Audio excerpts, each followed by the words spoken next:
Welcome everyone to Encounter Roleplay.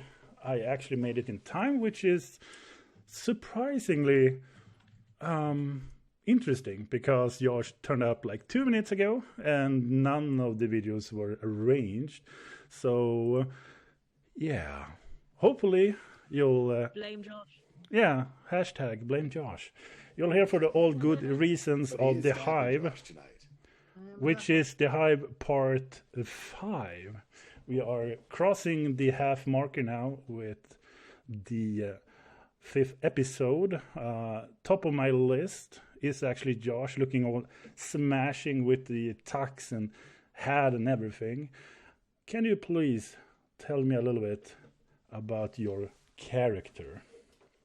About my character, I am playing a wonderful character. I'm playing Bobby Lee Hale, who's he's lovely. You know, he's absolutely there's nothing not to like about him. He's an alcoholic PI who's just terrible at his job.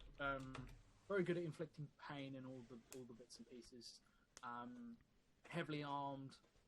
And just a bit of a kind of imagine the last person you would like to have the power to hurt people with his mind and have a ton of guns and contacts in the police department. That's me, and I have all of those things. And I blame it all on my need to keep the rest of the party alive. That's what I'm blaming it on, because Yeah. Interesting. We have Louise playing Danny. A little bit about your character as well. Yes, Danny. Well, Danny seemingly somehow appears to be one of the more stable characters so far in this series, at least for now. She is a reporter for the Oak Ridge Herald, and basically everything is her career and her devotion to her dog Bentley, her Staffordshire Bull Terrier, who has become like a good friend to everybody in the crew and follows them on their fun little murderous, dangerous adventures. And she is very much out there to protect people, to protect the friends that she's made here. She feels like it's kind of her duty, and that's very much reliant on things that happened to her in her past, and she doesn't want to see anybody else have to go through similar things. So she is a happy, fun protector, lady, woman, responsible lady person. Sounds smashing. The only one who's kind of taking a group into safety, we hope. Tall Squall, a little bit about Hoop, the most normal, sane, happy guy. Yeah, definitely normal. Hoop is definitely normal. Yeah, no, Hoop is the son of the town sort of job creator. He owns the lumber mill, his father does. And basically, pretty much the big livelihood for most everyone in town, ever since he was a kid, he was always known to sort of be the heir apparent to this lumber mill. He was led the varsity basketball team off to victory, when he was in high school. Went away to State College, though, to sort of get his, business teachings to come back, and came back somewhat changed, sort of heartbroken and despondent. Unfortunately, he's got severe OCD, which is manifesting itself in sort of like an exercise regimen that he can't seem to break, and that was sort of induced by heartbreak from a bad breakup after college. And when he went to go get help from the local Coven of Witches, who we thought might be able to help him break out of it, it actually became like 100 times worse. And now he is blacking out, having missing time, and is unexpectedly changing in,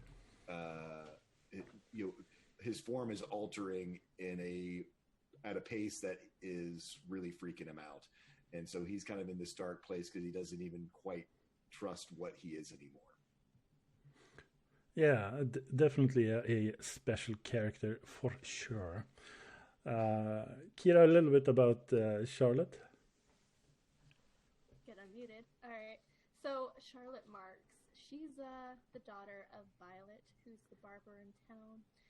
she really has a disdain for her mother. Not fond of her. Her father passed away just over a year ago, and to be quite frank, he was her only and best friend. And ever since then, she's just had a really rough time. She has borderline personality disorder. And her father was always super supportive and understanding of what she was going through. And her mother, not so much. Not at all, actually. She grew to really resent her. And she was really wanting to leave the town, go somewhere else. Get away from... Oh, sorry. To get away from everything that's happened. And she kind of found the Hive about 8 months ago.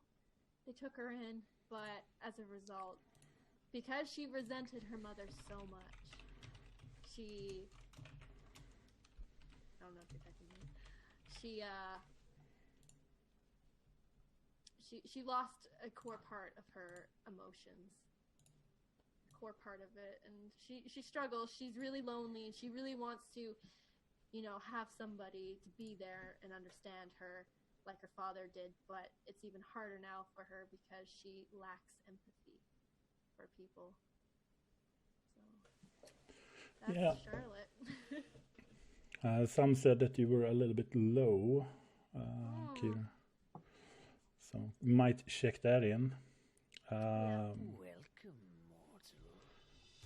See if it kind of works out, to see if you can make it go up a little bit, maybe.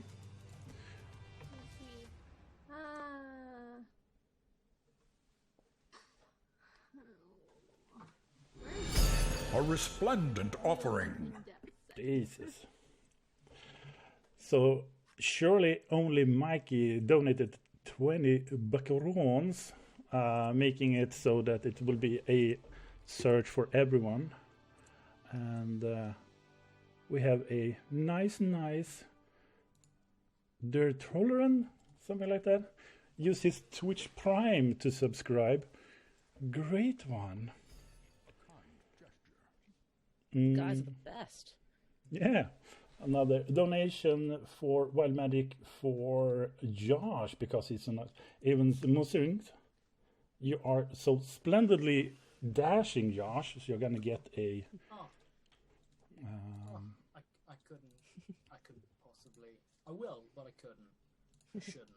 I shall. So I'm gonna open. It's gonna take a little bit starting time here because I'm doing all the bits in the start. So sub one. We should probably mention as well that Will cannot sadly join us today, as he is moving. He is Ripperino. He died. R.I.P. He is yes. dead. Encounter roleplay is essentially going to be divided amongst the people in sort of like a Royal Rumble, Battle Royale, bloodbath on an undisclosed Fight to the location. death. Yeah. So essentially, at some point during this stream, you'll hear clues, and that will lead you to a dead drop, which will tell you the location of the Royal Death. Totally not Hunger Games.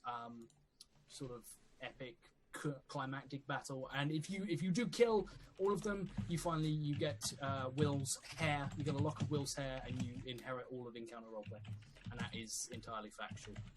So there you go. That's available. Let me just check. Does that improve volume for me? I don't know. Yeah, I don't know. I'm very high up in the pointers here, so let's see if it better from some of them, better for some, better there. Sounds better in all the regards. What I could do is also go with a, let's see here, sub 1 out of 2 is what usually Will likes. So we'll have a sub. Maybe make that a little bit more prominent. And a gentleman and a scholar, that first sub. Yeah, for sure. There we are, not letting that line die. Indeed. So yeah, whilst Skag has a little fixer-roomio with the old audio, You need to improve your. I mean, Danny is really good, but Bobby is really not good. How do I sound too? Am I still really low? No, Kira and Luis, you're good. Okay, that's good.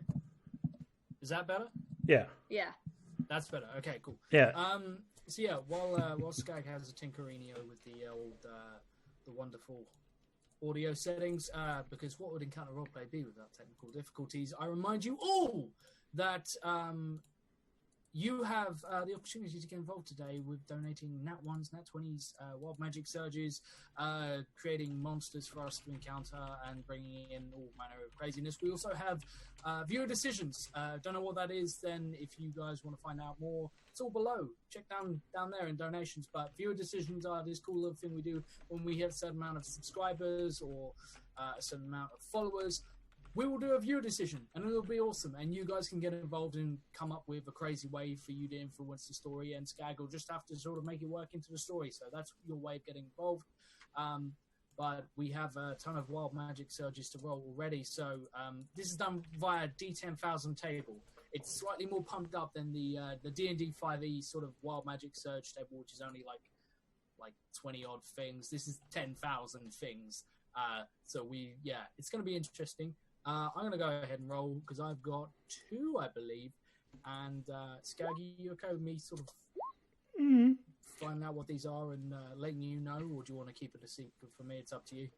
Yeah, the only problem is where the heck are they without Moldark? Ah, right. Okay, so if you want to check out where the D10,000s are, go down to donations. And where it says £5 Wild Magic Surge, and there is the Wild Magic Surge table. And if you guys in chat want to check it out, you can just scroll on down and find it. It's just under the lovely Ripperino face that is Will's face right there on donate. I'm gesturing to it. I'm rubbing my mouse cursor against his face, caressing it lovingly, but you can't see that. You know how it is. You know where it is. It's wonderful. There's this odd sexual tension between our photos. It's lovely. Yeah. So there you have. All the things. I'll fix. So, that's a... Yeah, now you changed. That is not nice. Whoops, it is. Somehow. What have you done? Yeah, somehow. The cam's kind of mixed up. Who am I at the moment? Who am I? You're good. You're good, my friend. I'm good. I am good. I am me. I remain me. So what I'm going to do now is basically capture the, let's see here, add, and we'll capture, and I'm going to capture the hive, and I'm going to capture it, and I'm going to do like whoop-de-doop-de-doop. That is the best, right? Whoop-de-doop-de-doop-de-doo. We're going to have it somewhere here. That'll be good. Okay, you didn't see anything if I put it there. So down all the way to about here. That'll be good. We can have it up about here. That sounds brilliant. Cool. Okay. You made a 10 something. I made 2. I've got 4,488, and I have 6,397. And I do believe everyone else has at least one Wild Magic Surge to roll. Oh shit! Wonderful opening donation. But while everyone sorts that out, while everyone gets hold of sort of whatever their D10,000 roll is, and Skag figures out what the hell has gone wrong, which is probably everything. It's probably life. It's just all gone a bit peaked on. But that's fine. We'll muddle our way through. In the meantime, I'm going to do my best to keep you entertained by giving you a short recap of what happened last episode. So, yeah, it's gonna be fun. We had an interesting last episode. Skag likes to start us off with something nice, ease us in. So there was a car crash that nearly killed all of us. Just to start us off, just to ease us in, nice and gentle. Go in gentle. You know how it is. And then it went progressively worse from there. We had a car crash because sort of a head. There was a head. We had a head in a jar. It's guys. I'm gonna need a hand with this. So her soul wasn't at rest because she was decapitated instead of burned alive. Though she was condemned to be burned by a priest. So we kind of figured out that when somebody knows your true name as a witch or a warlock, they can control your soul. And when she had spoke to us through the radio, she had said that this isn't what I want, but my calling, or something like that. And then the truck started speeding up. Charlotte freaked out, took off her seatbelt. Everyone else was like, "Oh my god," preparing for impact. I actually was dead. I was lifeless on the road. You were indeed very much dead. Oh yeah, you were roadkill for a moment. I was. Yeah. And then I came magically back to life and then vomited all the blood that was in my stomach. You know how it is. Indeed. Yeah. And then we managed to walk to the lighthouse. But before we got to the lighthouse, Lewis, do you want to fill us in as to what happened on that walk to the lighthouse? Yeah, I can say that Grizzly Myth, thank you for the follow. So while we were on this walk, we had this giant sort of wall of crazy mist, death fog that starts chasing after us.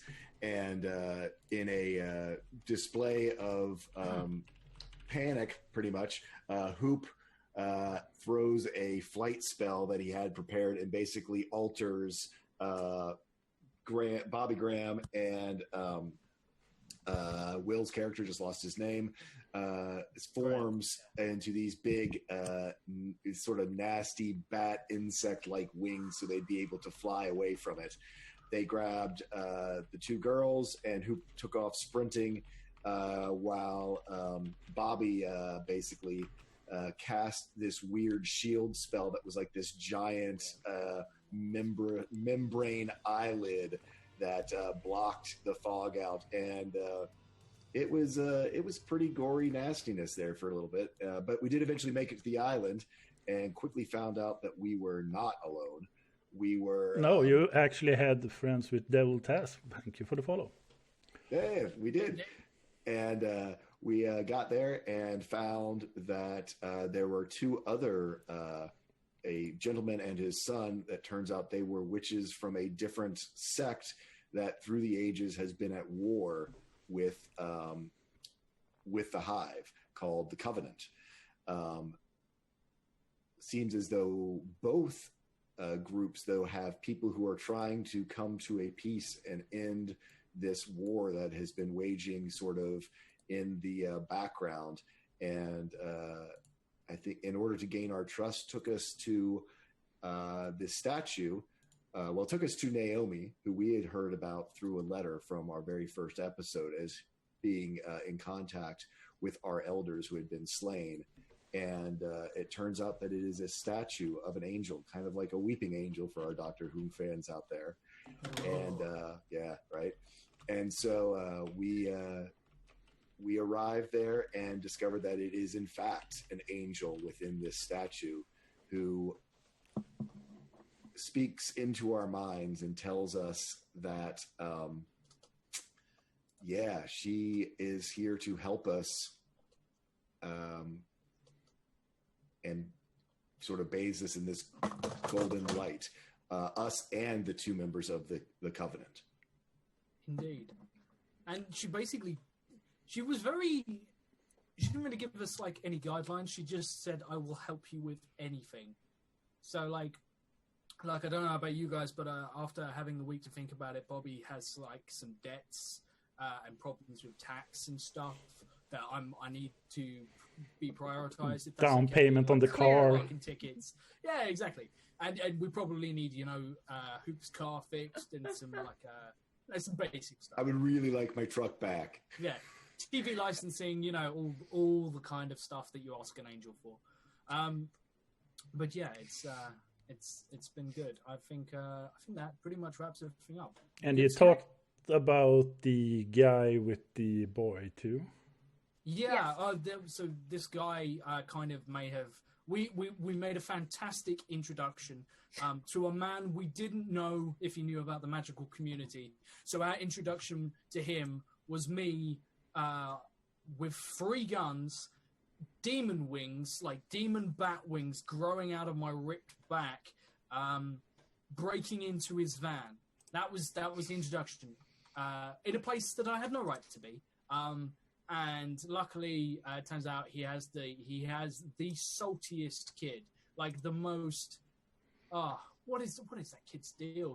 He had a hoodie. He thought he was all cool and shit. And well, we thought that he was just a little punk until his eyes turned blood red and he started laughing like a demon at us. That was kind of disconcerting. Did we clarify the difference between those who were part of the Hive and the Covenant?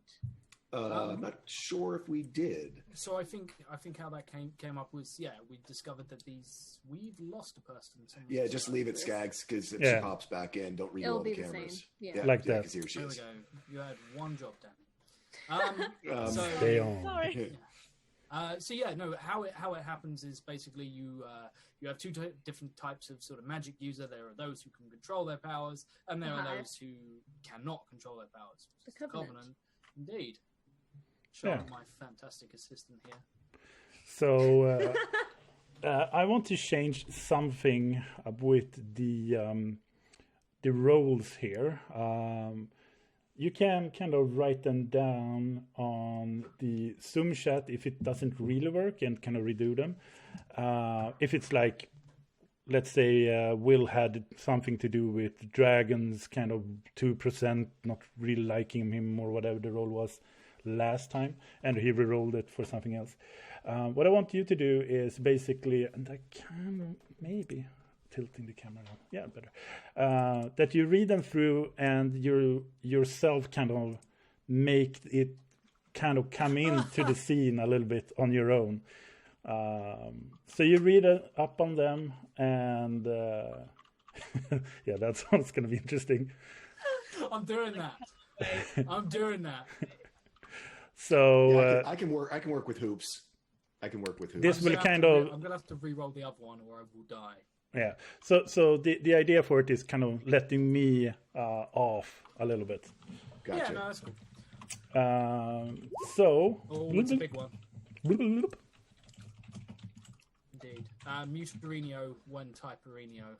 Yeah. So if you're gonna type, you can Alt A to type mute yourself.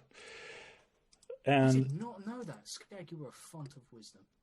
I didn't write a single letter, dude. Oh, okay. This is cool. Yeah, no, this is cool. Okay. And we're gonna do a small little intro scene, and it's gonna be fairly obvious what will happen and when you can come in. And I kind of shared with the players a document for them to take down all the subs and all the followers, all you gentlemen of scholars out there that join up this merry quest. So for this little tidbit, I might not update it, but will after the kind of intro scene here. So they have fully access to the document and will tell me the new followers and subs. You are all gentlemen scholars. So we left off where the kid had talked to the statue called Esme. The players came forth and they talked a little bit about the difference between a hive and a covenant, and the covenant being more so a witch warlock group where they have more raw power, a power that they can't at all times control. So what they do is basically trying to wage the war, and blood red karma, you're a gentleman of scholar. And what they have problems with is that the power that they hold within themselves is so raw and dangerous that they have at times waged war against the Hive, which is a more lighter version, but still a very, very strong wielder of the energies. So the difference between the Hive and the Covenant is basically within the group a good or bad side, which is kind of interesting in the regard that when you're looking back at the witches, they are always claimed to be really evil and really kind of destructive. So this is a new place, a new thing of the present day. We see a statue, let's see if we can come forth, that is looking down, and I'm wondering if that will work. Nope, didn't work at all. So I'll fix that. The statue itself doesn't really have any form of kind of movement. You don't see any sort of, let's say, movement, basically. The statue doesn't move in any way. You don't feel anything but a great present. The angel Esme has been very upfront, meaning that she said last time before we took the episode break, I will be here for you. I will be the one who tells you anything you want to know, in those lines.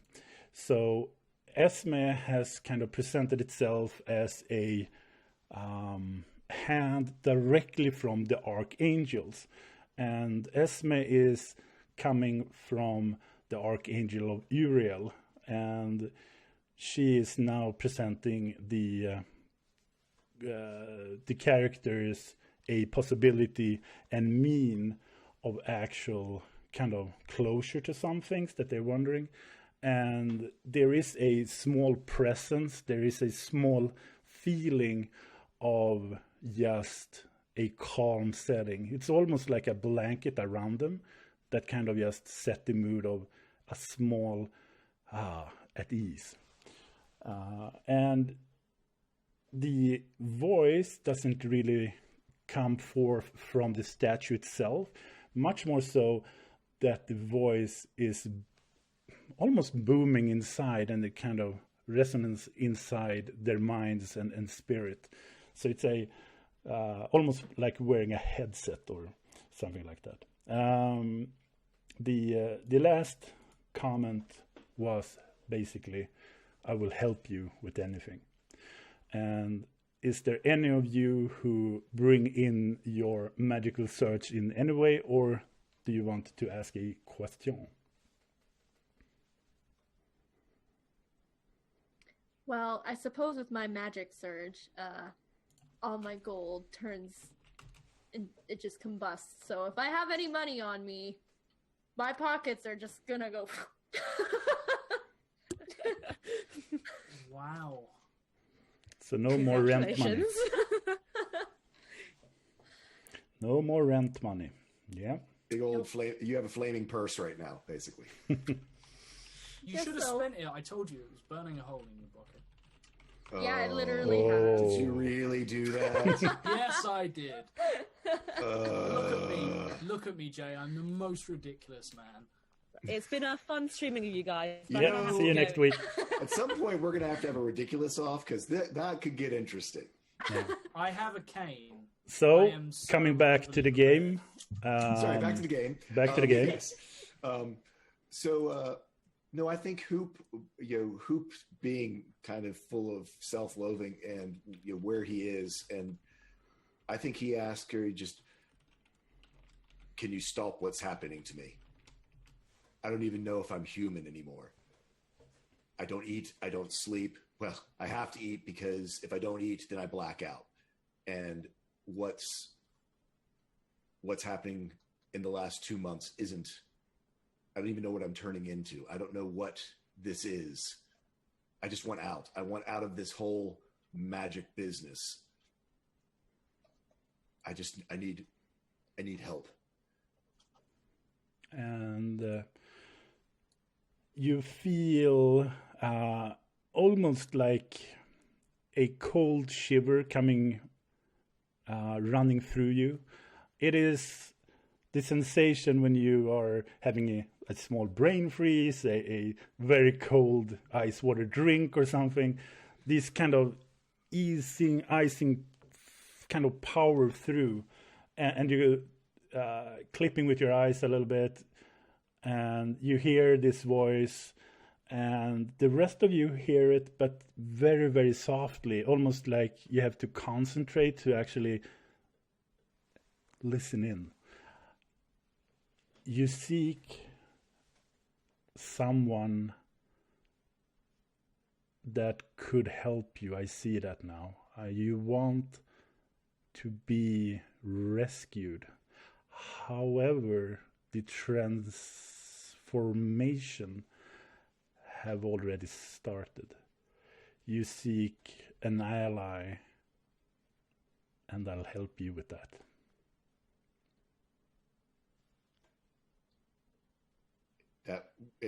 That it's already started kind of freaks him out a little bit, but that there's at least a lifeline. I'll take it. Whatever I need to do. Just point me in the right direction before it's too late.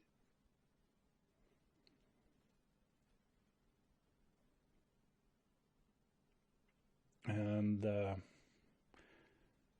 you see that there is a man, and I can kind of go through and show you guys all where did I put it? I have a very good system. However, good system comes with its own kind of choice. I did two. Show to the players, and what I could do is I just drag it out as well. I think you could just drag it out like this, and it kind of pops up here. Last time it was a small comedic kind of part, referring this to Logan and X-29, which it's not. If you think that, you're kind of dead wrong. It's not a girl, and he's much, much younger. However, the man, and still, I will kind of point that out to you. You haven't asked them for any names or where they're from. You saw a plate from Florida. The man pushes the kid forward a little bit, goes down on one knee. The kid turns around, and for the first time, the man have been very calm, have been very collected towards you and with the kid and such.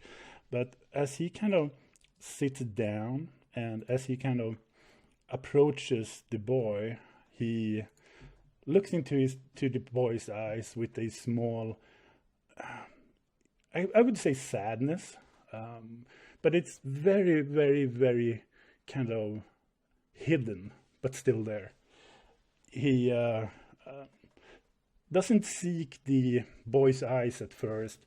He looks down at the ground, and I've never really been good at these sort of things, you know. And also, for the first time, you see that there is a sort of warmth, a sort of not father and son, but there is some connection. He takes his hand and holds it kind of on the shoulder, but still, so his thumb caresses the boy's shin. You know that I wasn't there when you were born. I don't see myself as your father or anything. And the boy looks up, having a small kind of posture as a tough boy. There is something that he's trying to hide. Yeah, but you are kind of my pops. His voice is crackling up a little bit. Yeah, I thank you for it. You will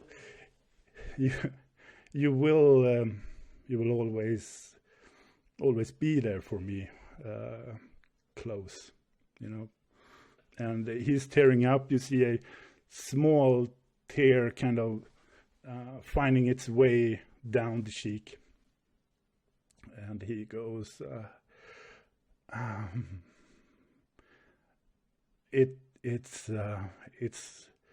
it's hard to let go when, you know, it's the time have been much more, and for you and for me, we have seen so much just in so little time. I hoped that we could have done more. And the kid standing still with a little bit of a cocky posture. Yeah, and I hope that we could have built the fortress too. And you see that he's tearing up too, and the man, looking a little bit more stern, kind of just pats him on the head. The fortress will be there.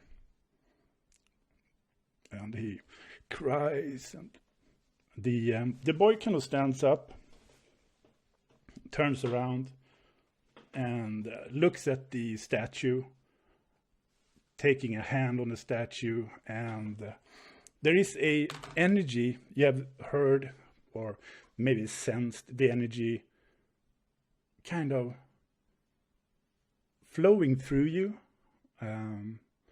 The energy is not a spirit, or not yours, and at least, but there is something in you that is flowing and kind of being able to make your magic, and being able to heal your body and stuff like that.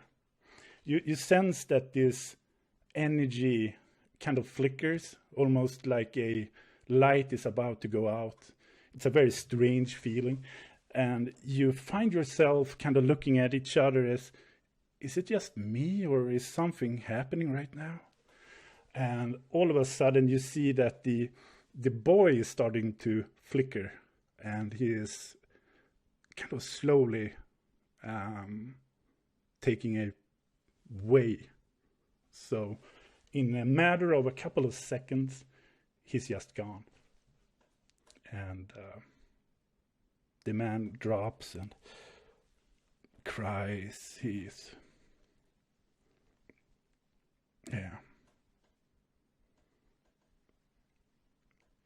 Is there anything you do or say? I am very uncomfortable right now. Charlotte doesn't like feel empathy, so she's kind of standing there like, okay. You're embarrassing yourself, dude. You're embarrassing yourself, literally. I sort of like, Bobby cocks his head, leans in, and is like, "Are you is that kid a ghost or something? Like, what was the deal with all that?" Do you say that to... Pretty much anyone who will answer my question. Anyone will do. Hoop's like, what the hell was that? Yeah, Danny, Because he's not the most sensitive guy in the world, and he kind of, whatever's on his mind, he just kind of like pretty much says, he's just like, you know, just, yeah. His one of his faults is that he blurts stuff out, so it went through his head, right out his mouth. Thank you, Max Power, I should presume it pronounced. You're a scholar and a gentleman, or the other way around. I'm gonna kind of like look at everybody and just be like, okay, nobody's doing anything, and just say to the guy like, Charlotte, what have you seen anything like that? You're the oldest of us. You've been in this the longest. What? Hey, that's a good point, Charlotte. You see dead people. I don't. Okay, I have to summon them for starters, not just see them. All right, so is that what just happened here? Is that like, was that a summoning or something? Because I mean, apparently she is an angel. I mean, maybe she brought him down from. What's is there a price to pay for? The price to pay is Kyle. That Kyle. Esme, is this the price we have to give up something, give up someone? And he looks to the man. He's like, what? Did she take him from you? The man looking back at you for the first time since you actually arrived here, you sense that he's trying to collect himself, trying to get some sort of a center. And he, you weren't supposed to be here, but now you were. Morgan was a child that I promised to take care of, and his sacrifice was to be the guardian of the war. So War. hopefully we will win the war, not against you, but the peace. What war? Between the Coven and the Hive, the No. He said not between us. I mean, we're from the Hive. He's from the Covenant. But Yeah, who exactly is it that you are fighting? I mean, I get the feeling that there's this war going on, but underneath it, there's the war that all the old salts are still fighting. What's something? is there beyond something us? bigger than this pettiness between our two groups? and he kind of brushes off small tears that have been kind of collected. Yeah, it is with much stronger foes than just ourselves. Witty Fireman, thank you for the follow. You're a gentleman and a scholar. And the war is the dark entities that are wanting to push forward. I believe that they are close by now. And Morgan, and he kind of makes a gesture of the boy, promised us to be the one who kind of leads as a guardian star or whatever he called it, but mainly a guard. He will help us. His energy will be strong. As he says that, Danny will turn back around to where Bobby is. It's like, remember when we went to that place, they said war is brewing, the devil's war. You're telling me that this child is part of that? Yeah, he was a very strong warlock of his own, but now he is even stronger as a walking spirit. Strong or not, he's just a child. How could you do that to him? His own choice. I didn't want to. You just expect to let every 10-year-old make their own choices and have them be fine. When I was 10, I made stupid choices. Bobby, She has a point. Nods his head, just completely agreeing with the fact that, yeah, Bobby's made some stupid choices. And you feel this, the flickering again. It feels like it's something really, really stronger this time.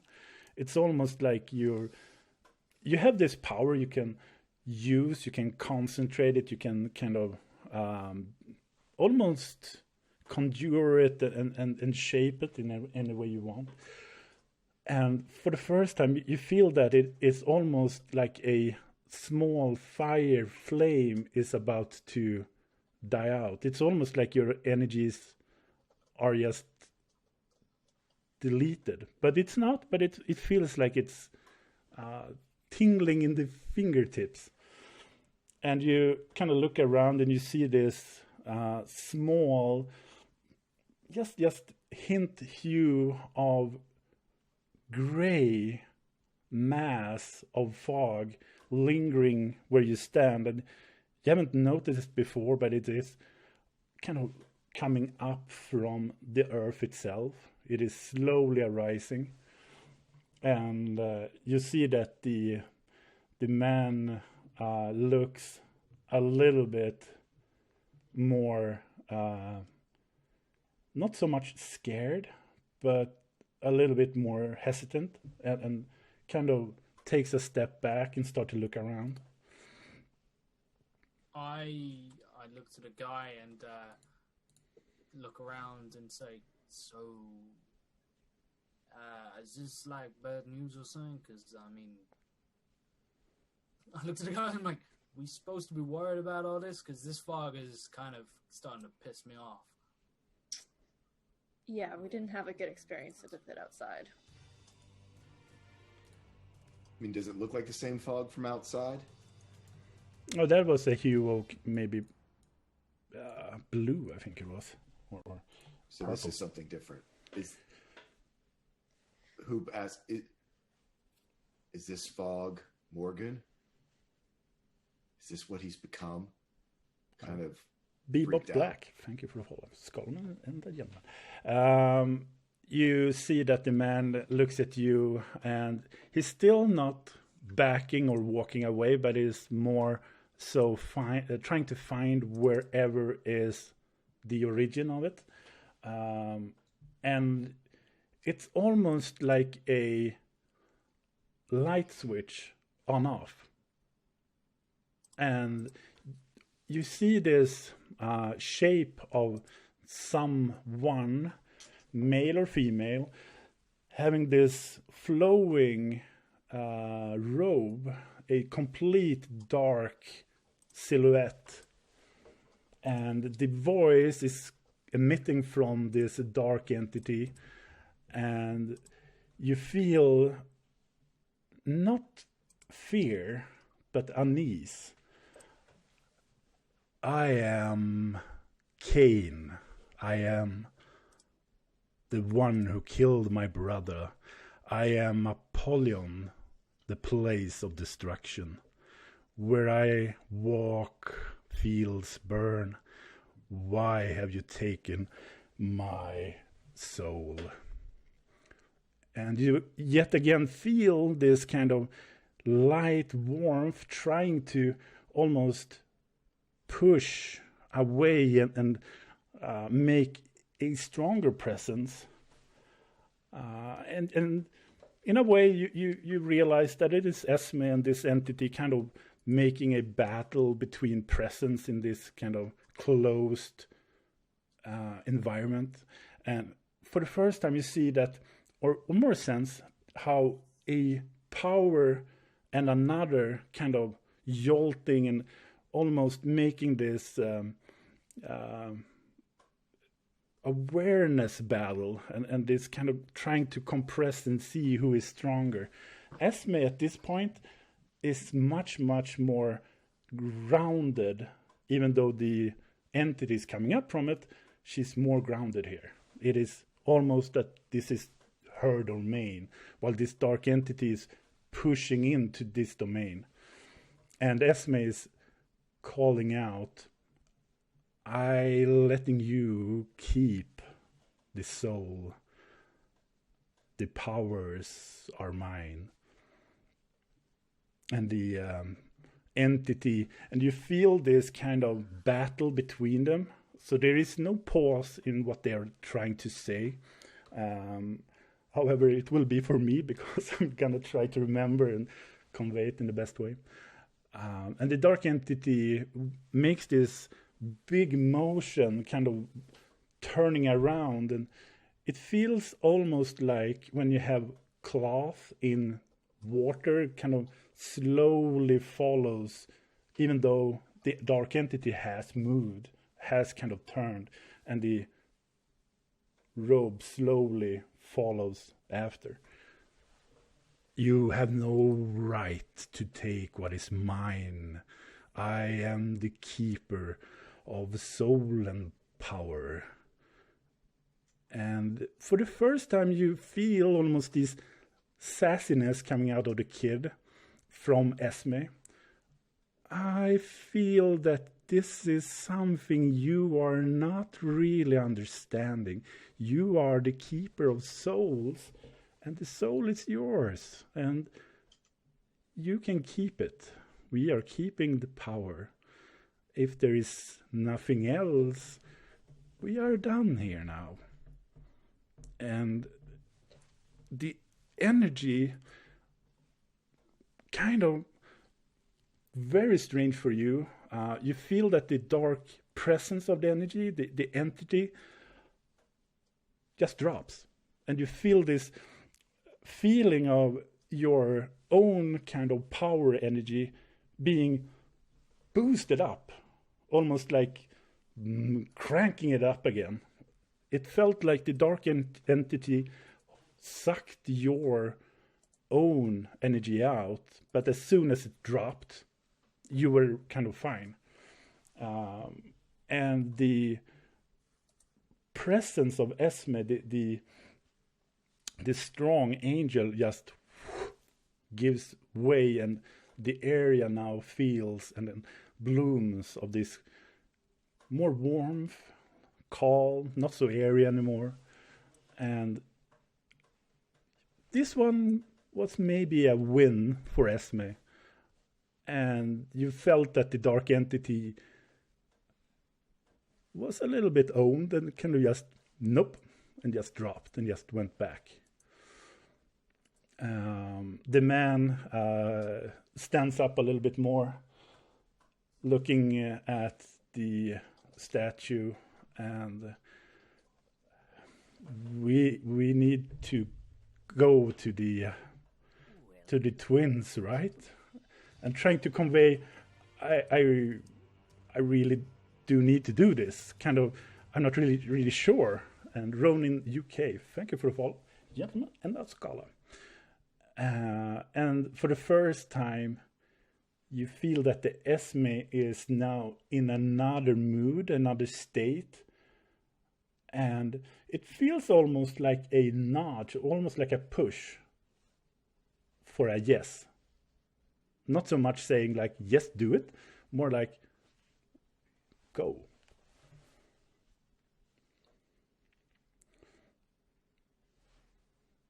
Can anybody tell me what the hell just happened there? The battle. I think that's the battle. That's the war, not between us and, I point to the gentleman because we still don't know his name, not between us. That's the war. Okay, has anybody heard of a Cain before? Cain and Abel. Don't you ever go to church? Some of us This always is have the to original sin. Bobby suddenly feels like he's seriously been lapsed in his church going recently. The original sin. It's biblical. This is like biblical evil here. Yeah, that biblical stuff never really. I didn't believe it. Hoop's just like, yeah, because he was whether he believes it or not, his ass was drugged there every Sunday by his parents for appearances of them being the leaders of the town. It's like I slept through half of it, and I know about Cain and Abel. He looks to the girls. Don't you watch Supernatural? Come on.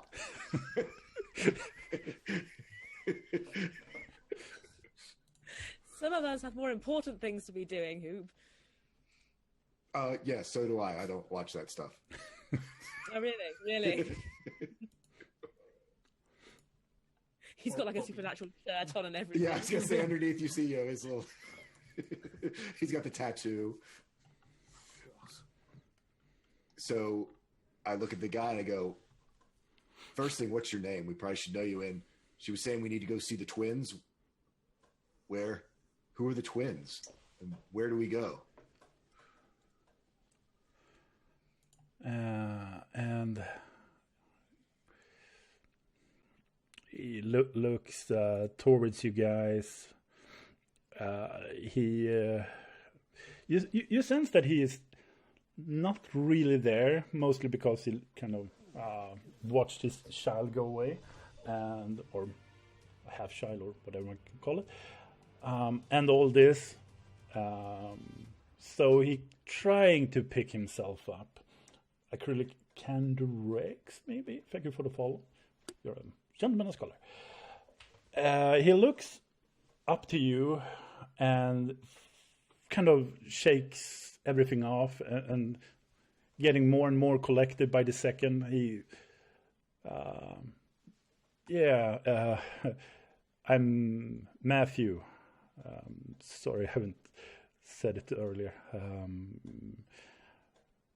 We're supposed to the last. Oops, like not the Matthew, right? We're not like no more biblical stuff. No, not related. You see, for the first time, he has this kind of happy face because, yeah, not related. Oops, just like just checking. It's been a tough day. Yeah, so we are supposed to find our allies. Morgan had visions, and he saw allies. There were 3 of them, and they would be the ones who could help us push the darkness back, as he referred to it. Yeah, it's strong. We are supposed to just know. So And- these 3, they could help us stop all of this, put everything back to the way it was. These 3 could help us with that. And he nods. I say it's in all of our best interest to help you find them. Yeah, in for us all, it's big. Something I'm is sure this coming. must be a first, the Hive and the Covenant working together. But I'm willing to do it if you are.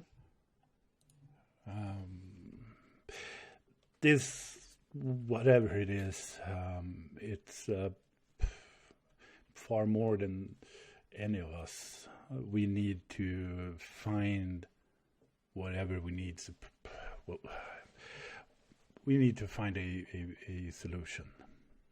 We're stronger together. That's all I know. Yeah, I knew Darlene once.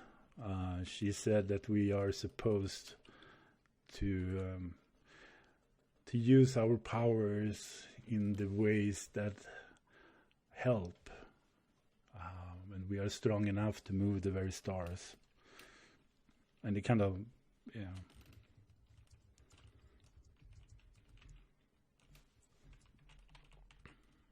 And he starts to walk off. Oop follows. Yeah, Charlotte's gonna follow too. Danny follows with Yeah. Bentley in tow. Indeed. This is getting weirder and weirder. Cool weird. It's biblically weird, man. Biblical weird.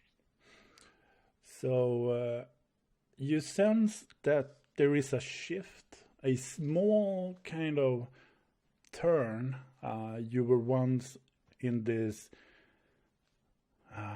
almost paved way of island, a man-made pavement, a concrete of ground. Now you see a field upon field as far as you can see, with tall grass coming up to half your own height. Strange, you've never seen grass this big before. You're watching to your right. You're definitely not on the island anymore. You try to walk a step forward and you see how the grass kind of pushes itself a little bit, making a motion. It's a wind. Why is not the wind colder? Yes, it's cold. And as you remember, it was actually winter last time you checked. And yeah, there is now a frost, a small blanket of frozen small shards all over the field. You're looking at your hands. They are pale. They are cold. You're kind of blowing into the hands. Nothing but coldness. You sense this presence.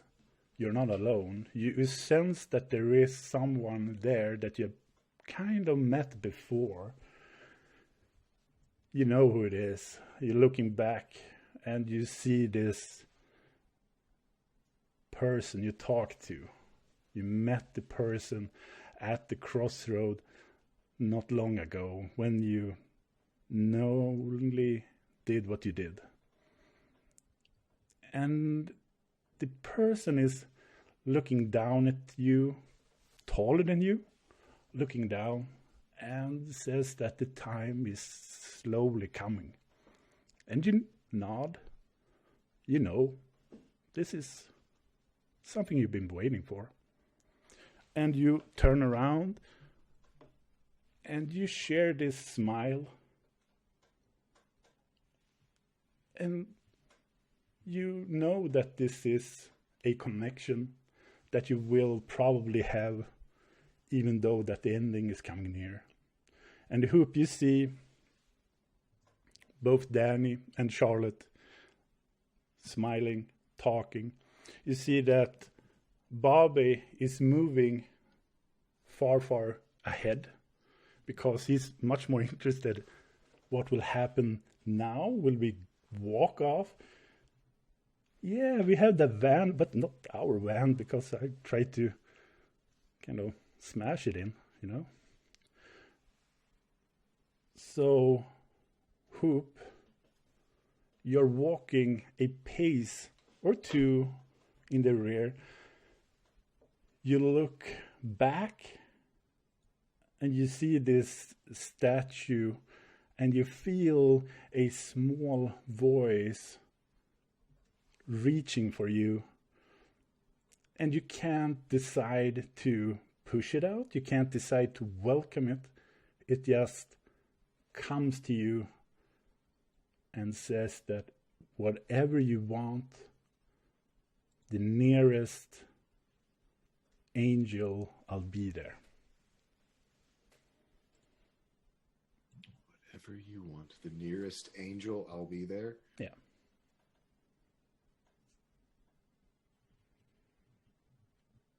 Scribbles notes furiously. Oh yeah. Dude, I've got like pages. Yeah. I prefer to play Bobby as a roll with the punches kind of guy. And rely entirely on you guys for anything that isn't shooting. So, I mean, Hoop I think just takes that in and, you know, kind of almost as a double take back towards, I assume it's the statue of Esme that he saw in the distance, or, you know, her, in his mind, this place that we're now at, and just kind of a nod of acknowledgement, and then turns and follows the party. Where's Matthew? In front of us? Behind us? At the very first pace okay, forward. So Matthew's in the lead, followed right by Bobby, and then the two girls. Yeah, Bobby still doesn't trust this guy. He wants to get out of here, but at the same time, he's close enough to drop this guy. We'll assume Graham is shagging somewhere alongside. Is what? Not Shaggy from Scooby-Doo. Right, okay, yeah. Yeah. I was totally with you, Josh, on this one, surprisingly. But yeah. What's going on in that fog, Graham? Dude! Not shagging, Shaggy. Yeah, no, there's no coming back. Yeah, no.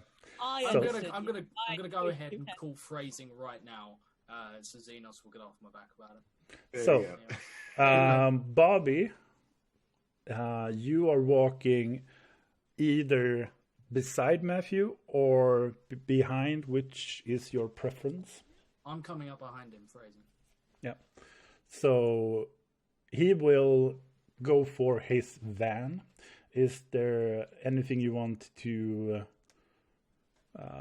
say or specifically do? Is he like dashing off for it, or is he literally just walking over? Yeah, to his van? walking, very, Okay, cool. very slow, kind of put down a lot of his walls, his kind of posture, just kind of walking Yeah, I slowly. imagine like that's got to take a toll on you, sort of being reunited with someone that you lost. So he keeps walking along and says to the guy like, so kind of need a ride back off this island, whatever this is. I mean, I can't even tell if this is this technically. He points out into the fog and he's like, is that the ocean out there, or is it just flats, or what?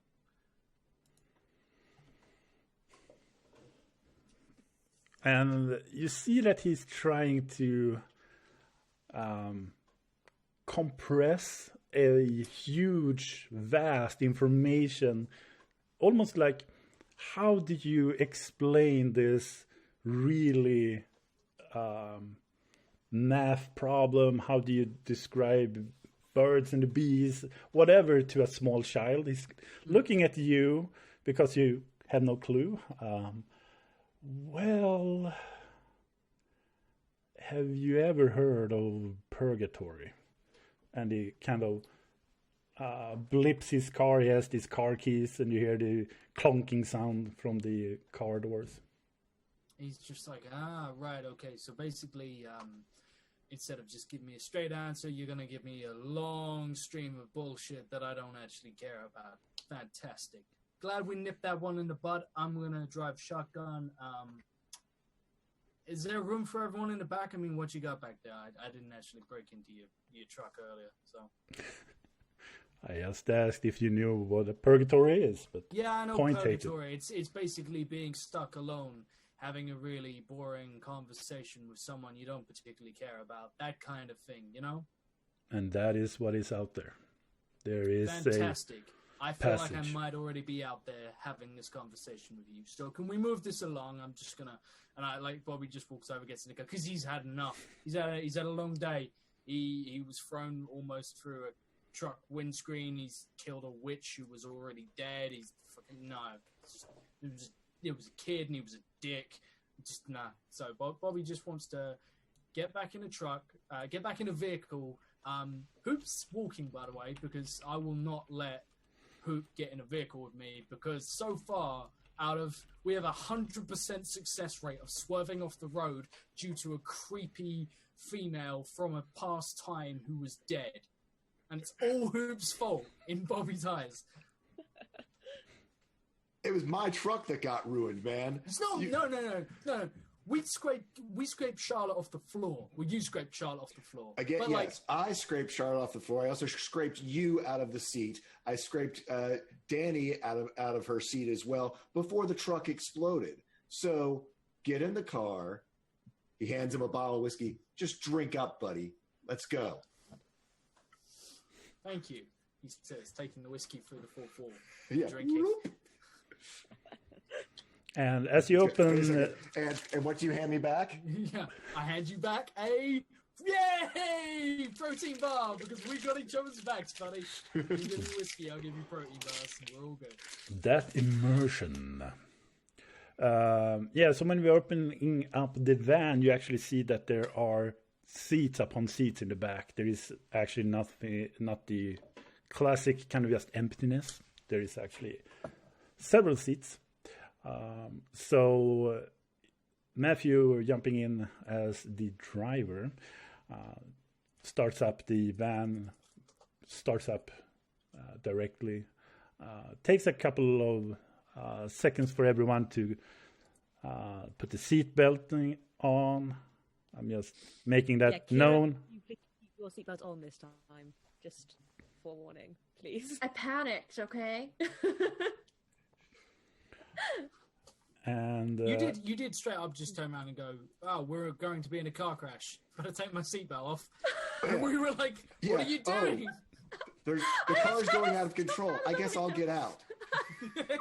She panicked. At 90 She miles wasn't an hour. thinking. She panicked. She wasn't thinking. Danny's just going to check that everybody is wearing seatbelts. You have, yeah. She's like pull on them, make sure that they're all strong. And the drive from the island is in very much so kind of slow, quiet, and you feel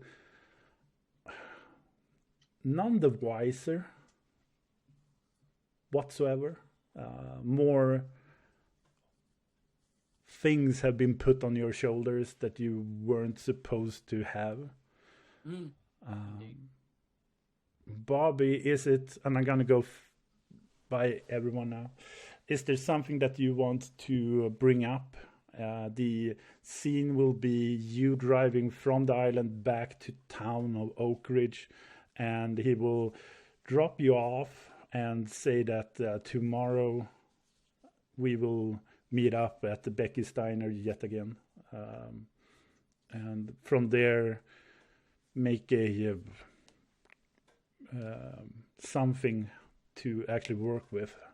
He has some notes, and together we will find something to actually make out of this mess. Bobby, is there something you want to do? It's okay to say, nope, I'm just going to sit in silence, and that'll be your kind of action throughout the scene. Bobby is just gonna sort of say, so, I mean, on the, back there was some personal shit that came out, so, sorry for gate crashing and all that. Quick question. So, like, you are still allied to the Covenant. I mean, you got any friends in town who aren't exactly of your enlightened, modern Kappa, everybody sort of welcoming all? Basically, do you have anyone in town who wants to start some shit with people from the Hive? Because, I mean, we're getting along lovely, and I'd really not want to have to start a shooting match in the middle of Becky's Diner tomorrow morning. He looks over, not so kind of leaving the road with his gaze, more so thinking over if there is anyone he might know. Not that I know, no. Oak Ridge is more so for the Hive, I believe. There are Covenant coming, though. I would say next couple of days. And, So are they we with should you, leave. or are they against you? Is it people who are here to stop us or to help win this bigger war that you're talking of? They will probably gun for me too. I'm in the middle so far. all right, so you're like one of those people who sits on the fence and, doesn't vote for anyone and all that business. That's great and all, but I mean, if I have to start putting down old friends of yours to save me and mine, you gonna have a problem with that? Because I mean, in the rules of, if we're sitting in a canteen and it comes down to it, people are gonna ask who shot first. I am more so sure it's gonna be the Ham. one who will do anything for the peace amongst us. Hopefully we won't result in the shooting. However, in this case, I'll probably take arms on your side. The Covenant is not the one who we should let loose. Okay. Is there any way I can inside check this guy, because I don't trust him at all? Not even a little bit. Like I want to, but I also want to shoot him. But that's just because Bobby is a deranged alcoholic with a gun. So just out of sheer paranoia and being a PI, is there? Let me just check. So I'm gonna shug your character out. Nope, not that part. could I do that? And we will actually see it. Yeah, we could actually see it. So looking at your character, and we are rolling for Open Legend, which is a very open, get it? Very fluid, versatile game. And the good thing about it is that everything in roll 20, if you're rolling with roll 20, is that there is small cogwheels besides all the attributes. In this case, I would say perception. So when I'm looking at perception, they're actually a small little info box kind of showing you what that will entail. Looking at it, sense ulterior motives, track someone, catch a gut feeling, spot a hidden foe, find a secret door. So that is probably what you want to use. And being a, let's say, PI, a background with police and stuff like that, I would say that you can have a advantage on that as well. So Okay. roll for me. One roll of advantage, giving myself that. That is a 19, not too shabby. No, really good actually. And the difficulty level in Open Legend starts by 5, which is basically a small kind of skip jump, if you want. And kind of picking up pace with about 5 in numbers, reaching up to legendary harness of epic qualities in about 30. So 19 is really good. And you sense that he is not at all trying to hold anything back. He is now in a very vulnerable state and kind of just let everything go. He probably will be the one who helps you if that comes to the shovel, so to speak. Okay, all right. Well, as long as I think in Bobby's mind, he's more sort of like, this guy isn't immediately a threat to me. No, I will shoot him last chronologically if need be, because I feel like this guy doesn't have the balls to really do much. And if he proves me wrong, and if he draws and starts shooting at the bad guys, then yay! I say bad guys as if we're not the bad guys. Makes me sad. So leaving Bobby, Danny, do you want to make something in the scene? Yes, sure I will. Firstly, she'll kind of... So how are we sat in the truck? Is Bobby like in the front seat and then the rest of us are like in the back? Is that right? Okay. Yeah. Well, first because she'll currently have Bentley kind of sat on her lap, she'll kind of push Bentley more towards Charlotte, where he'll kind of try and curl up almost in her lap, kind of just sensing that maybe like it's been an emotional day for everybody, and Bentley's there, but there for her, there for support, and so he'll kind of like curl up in her lap and like, it'll be cute, it'll be adorable, it'll be the best thing that's going to happen today, because everything else is going to be really sad today. And then she'll just ask everybody, is everybody okay? I know it's been a long, difficult past few days, and we haven't really had much time to, talk about much that's going on.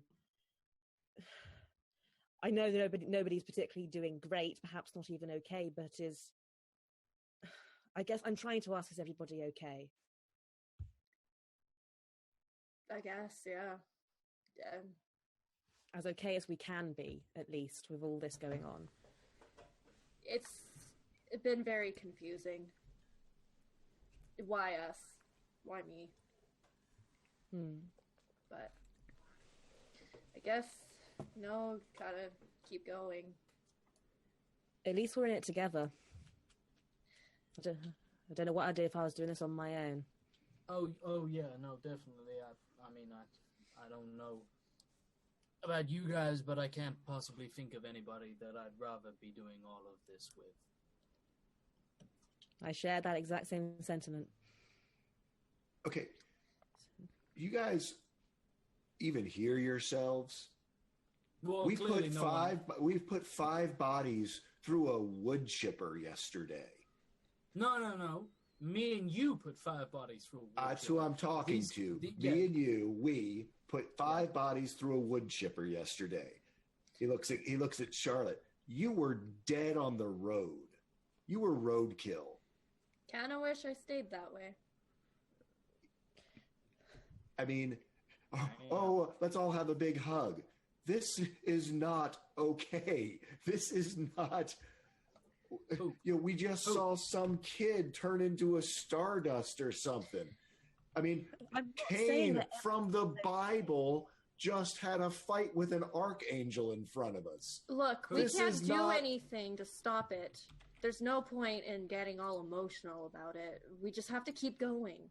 Oh, things clearly aren't okay here, but what I'm trying to say is that at least we're not going through this alone. Can you imagine, alone, you're dealing with all this stuff, you alone, putting 5 bodies through the wood chipper, you alone, seeing Cain, you alone. Okay, all right. How about this? Danny, stop landing butter side up every fucking time, because you know what? Sometimes it's okay that things are completely fucked and we have absolutely no clue and we've done all the wrong things. Sometimes it's okay that things are completely shit. And you don't need to butter it up. You don't need to give me the positive spin. You don't need to show me the silver lining. Sometimes I'm perfectly content to drink a bottle of whiskey and admit that everything is absolutely fucked. On the contrary to that, Charlotte, maybe show a shred of emotion once in a while. I mean, that might be nice for once, you actually being emphatic in any way. It would be nice to sit there and think, you know what? If one of us actually died, maybe you'd give a rat's fucking ass. And maybe you shut the fuck up, because that was sarcasm I said earlier. Okay? I am fully aware that everything is shit, but is there anything I can do about it right now? No. So unless you just want me to shoot this motherfucker here right in the goddamn face, moo. What the fuck? Ladies and gentlemen, my wild magic surge from this morning, from earlier on in the stream, was when I draw a weapon now, I moo like a cow. There you go. That happened. Way to ruin a beautiful thing, guys, with wild magic. A powerful speech. A powerful speech. A powerful speech. And who moo. Just it starts laughing his ass off. Bobby is just staring at his gun like, are you? Danny is what? And now the fuck? And now the PI who's leading us all thinks he's a goddamn cow, and he just. I mean, it's kind of a little bit on the hysterical side, and maybe we all kind of get a little hysterical now because. Oh my god! There we go. Just to lighten the tension a little bit, guys. Yeah. I know it's been stressful. But it could have been that stressful to start mooing. Yeah, when you get to the point where you can't handle the bottle anymore. And thank you for Paisel Bros. Thank you for the follow and you're a scholar. So now that we've squashed that beef, Bobby sits down and is going to be very quiet for the rest of the journey. I guess Hoop at this point sort of at least asked Matthew, so these 3 people we're looking for, is one of them who Esme was referring to for me? Was that a question? What? Is one of those 3 people the person Esme was sending me to? You're asking this? To Matthew. Yeah. Is that who she was talking about for guidance, for help, an ally? Most probably, yeah. Most probably. They are... All I know is that they are older than many of us. They have been around and helped us both, Covenant, Hive alike, and they are a power ally for sure. So, if any, they know for all the questions you might have. So, what do we do till then? You say we'll meet again tomorrow. What now? Sleep. Should we prepare for, I guess, anything? Much so. We've no idea what's going to be thrown at us next. Yeah. And Charlotte, is there anything you want to put into the scene as well? Charlotte will just kind of like tap Bobby's shoulder and just wait for him to kind of turn around.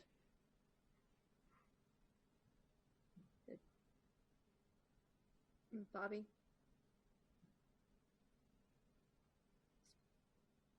Yeah. I would care if I could.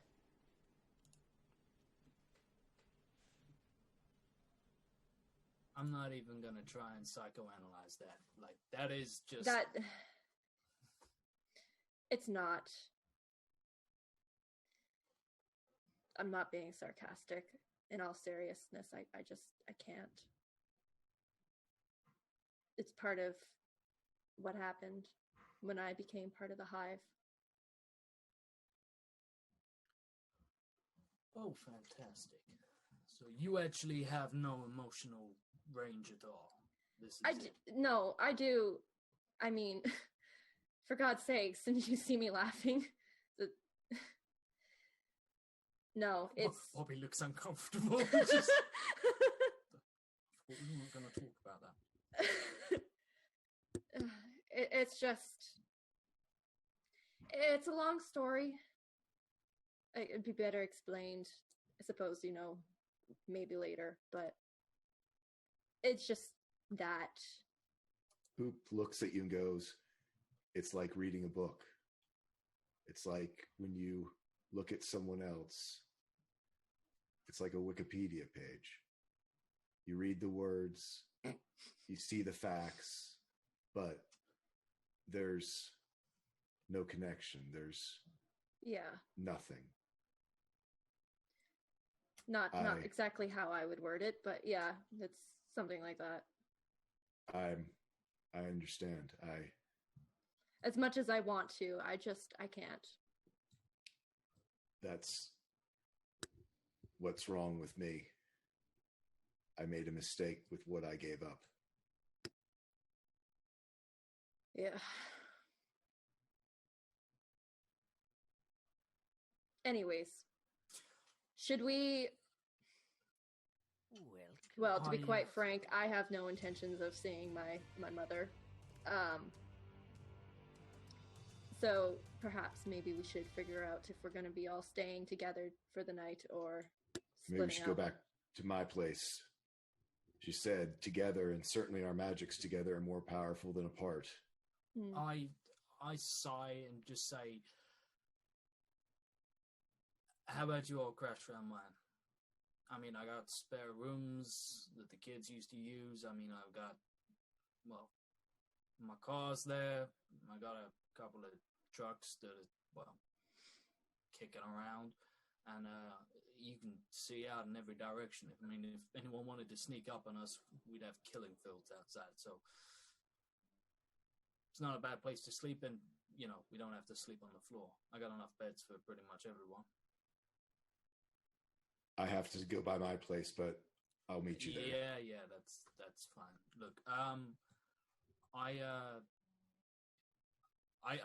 guess, oh God, we can't. I was going to say, we'll just pick up Hoop's truck and we'll just, Nope. Really? Yeah. Really? Yeah, let's go pick up the truck with a spatula.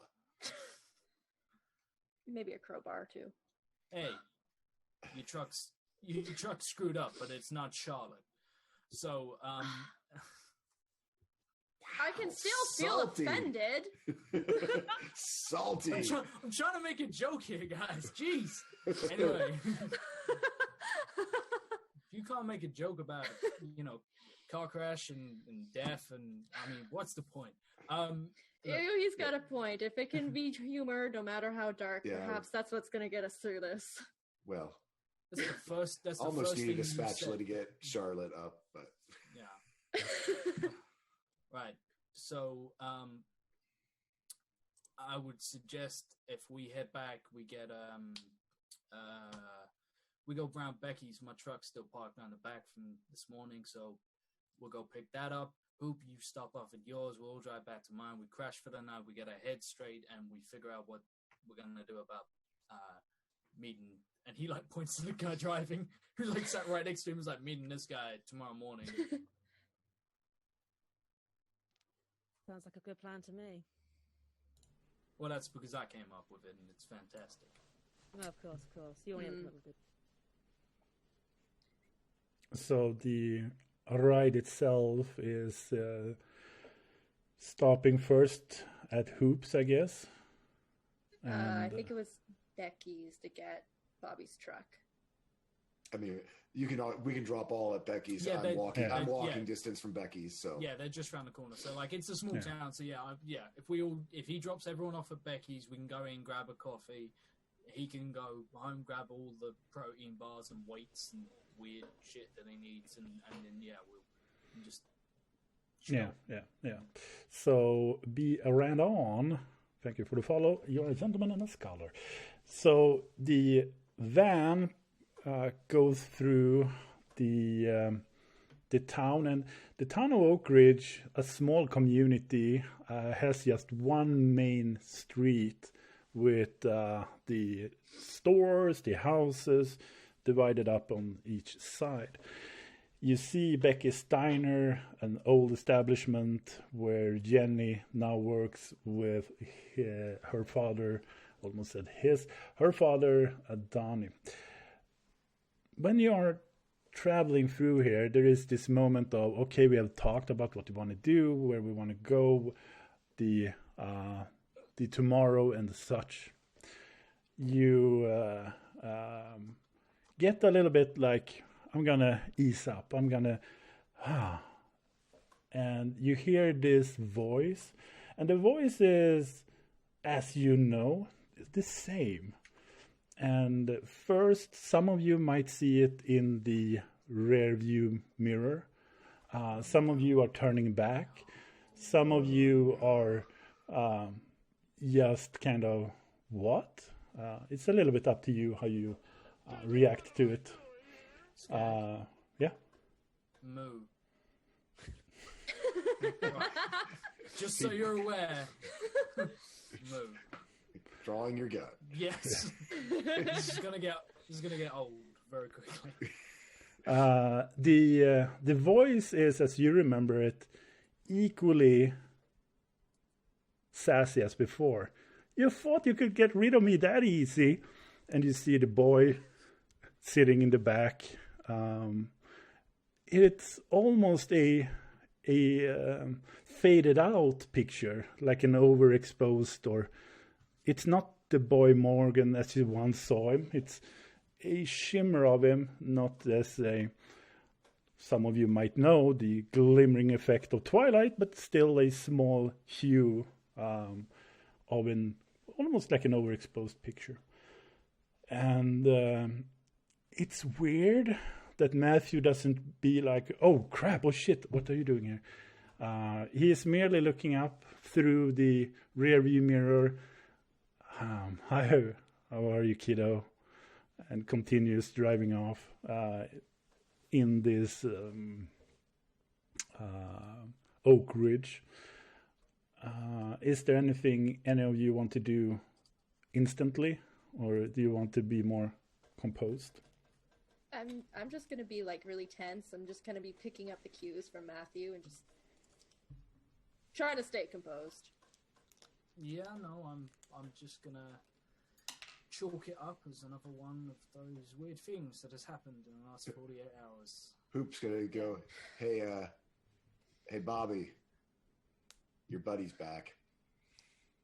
Because he knows that Bobby hated Hoop, thought the kid was a little punk. So yeah, Bobby currently has the barrel of his revolver pressed like under, basically it's tucked under his arm, and it's pointed straight back through the back of the vehicle, through the chair, everything. Yeah. We all know you got your gun out, Bobby. You moved. Fuck my life. This is gonna be so good when we're like I sneaking. can't wait to like stealth checks, man. Yeah. Oh my god, it's gonna be amazing.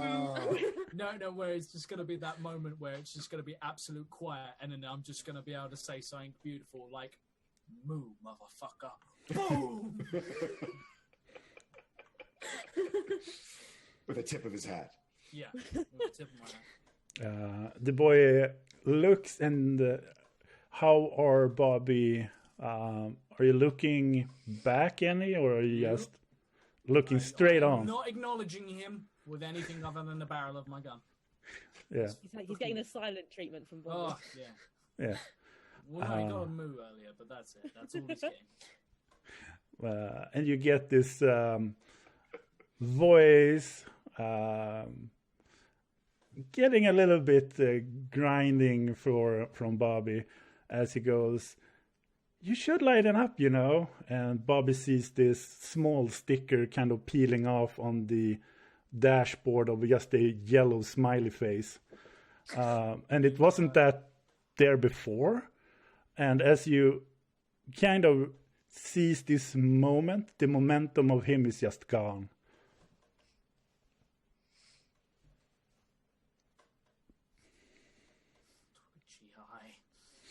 Twitchy eye. I would like to pop a rage and go full barbarian and kill this kid, but I can't because I get the feeling that I can't actually hit him with bullets, which is really annoying. So I'm just going to ignore him and take the sticker, pull out my cigarette lighter, and just set fire to the cigarette, to the sticker, and then chuck it out the window. Yeah. As you do that, you sense that he's not here anymore, and you kind of, okay, I won, sort of. Bobby's absolutely convinced that he just killed this kid. That was like the Horcrux that was holding him here. This annoying, shitty little yellow sticker from a notebook, and he just torched it like, yeah, chalk one up for Bobby. No. We all see the little kid behind you going, "I'm not touching you. I'm not touching you." Not touching you, can't get mad. Free space. Gabriana, thank you for the follow, and you're a gentleman scholar. So the van makes a slow stop outside to your left. Across the street is Becky's Diner, still open and probably will be throughout the night, as the night shift will take over. Has it ever been closed? Nope. No. That's Not once. Nope. The doors have always been opened. Like, opening night, the lock broke, and they were like, "Well, that's it. We're open 24/7 now." Might as well. Era Black, thank you for the follow. You're a gentleman and a scholar as well. Matthew says about 8, 9 o'clock tomorrow. Good. Yeah. Sounds good. Yeah. Cool. All right. Hoop goes to Bobby. "Hey, can you just swing by so I can throw a few things in the back of your truck before you head over? Then I'll jog over to meet you in about 30 minutes." Yeah. All right. That's cool. And Bobby goes and orders, like, he goes and orders 4 coffees, and then asks if anyone else is having anything, and sits down just with his 4 coffees. Then I'm for gonna- you guys. I'm gonna go in and order like some pancakes, like a really yeah, really big breakfast with like pancakes and bacon and eggs and hash browns, and just like, she's starving. She's she vomited everything in her stomach when she was revived, so she's pretty hungry. Yeah.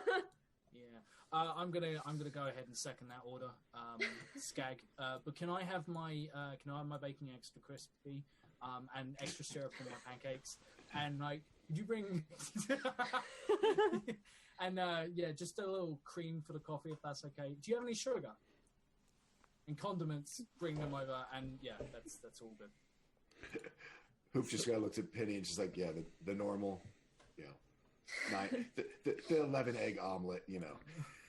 There's an entire hatchery of chickens outside, and it's just got Hoop written on the side, just to keep them supplied. We're gonna have Graham standing on the outside, looking in like, I can't be let in. Quick DM question, just so I don't forget. When we were still back on the island, and we looked, and it was all like icy and frosty, and the crossroad demon was there, did we all see our own individual crossroad demon telling us that the sacrifice was coming to a thing? Or was that just Hoop?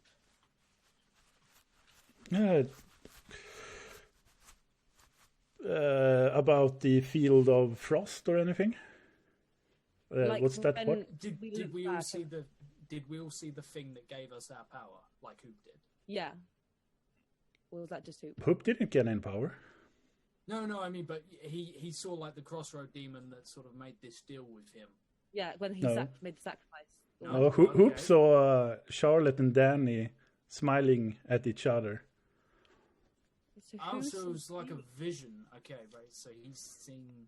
This is gonna be like a small mind blown soon. Hoop just walked down from the statue. He saw Danny and Charlotte smiling at each other. The end of the vision said, as you are turning around, you smile, and the smile is coming back to you. You smile at each other. Apple Pride?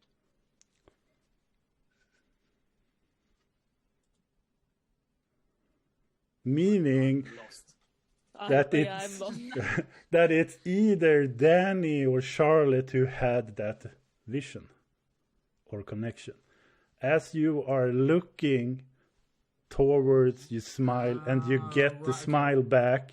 And Hoop, when you are walking, you see that Danny and Charlotte are looking at each other and smiling. Hence, there is actually some of those two that saw the vision. Right, okay. So the vision is, yeah. But we don't know which or anything. Yeah, you probably could guess between you two. If that is something that actually have something to do with your background. Fabulous. In that case, Danny's going to order just a simple black coffee and then sit kind of away from everybody else, not necessarily like really far away so that it's obvious, but away enough that she can kind of keep an eye on people but not have to be directly with them. Squall Muturinio. Much Oh. love. The worst. Oh. It's like these old... Drink. The old keyboards where you kind of had in school that kind of sounded for every... That was like a typewriter. He's got like the most mechanical typewriter ever. He's just... School's an old school kind of guy. Because he's old. So, yeah, indeed. Someone had to burn you. So yeah, like, I guess we wait for Hoop to get back, and then, I don't know, does anyone have anything I mean, I know Charlotte kind of had a piece, but I'm, yeah. Like, well, no, I know you had like you sort of got on that there was something you sacrificed, and but I didn't know if, like, is now the time we talk about that, or are we just gonna, like, put a pin in that? I don't know. This is basically Bobby. Bobby gives you a look that says all of that with a look. He's just like, we going to talk about this shit, or are we just going to drink coffee and have like half an hour when nothing mental and crazy happens? It's up to you guys. You actually think that Skaggs is going to give you a half an hour where something mental and crazy doesn't happen? Like, just saying. I feel like by the end of this, I'm just going to be like curled up in a bathroom with like 2 guns leveled at a door, crying in the bath, mooing insanely, just desperate for just 5 minutes of peace without something absolutely supernatural and insane happening. I feel like this is Skaggs' plan to break me. I'm doing good too. All right, so let's see if we can meet up later next week. No, So, is there anything in particular you want to convey? Otherwise, the scene will kind of slowly go onwards. Yeah, I mean, Hoop is going back to the apartment, grabbing some supplies. After he downs the omelet, he actually is going to lift a few things, but then basically it's like when Bobby comes by with his truck, it's like he's gonna have like a barbell over his hands, over his shoulder, and like a stack of weights to throw in there, and just be like, he looks at Bobby and goes like, "I know it's ridiculous, but you also know that it's necessary. You know what happens if this doesn't happen," and just jumps in the back of the truck with them. Danny was just like furiously writing down like notes in like a notebook that she has, and occasionally looking up at the rest of them, but not necessarily like conveying anything to them, just in her own little world. Working on her novel. Yeah, Charlotte's... Yes, my novel. My novel, indeed. I'll never tell.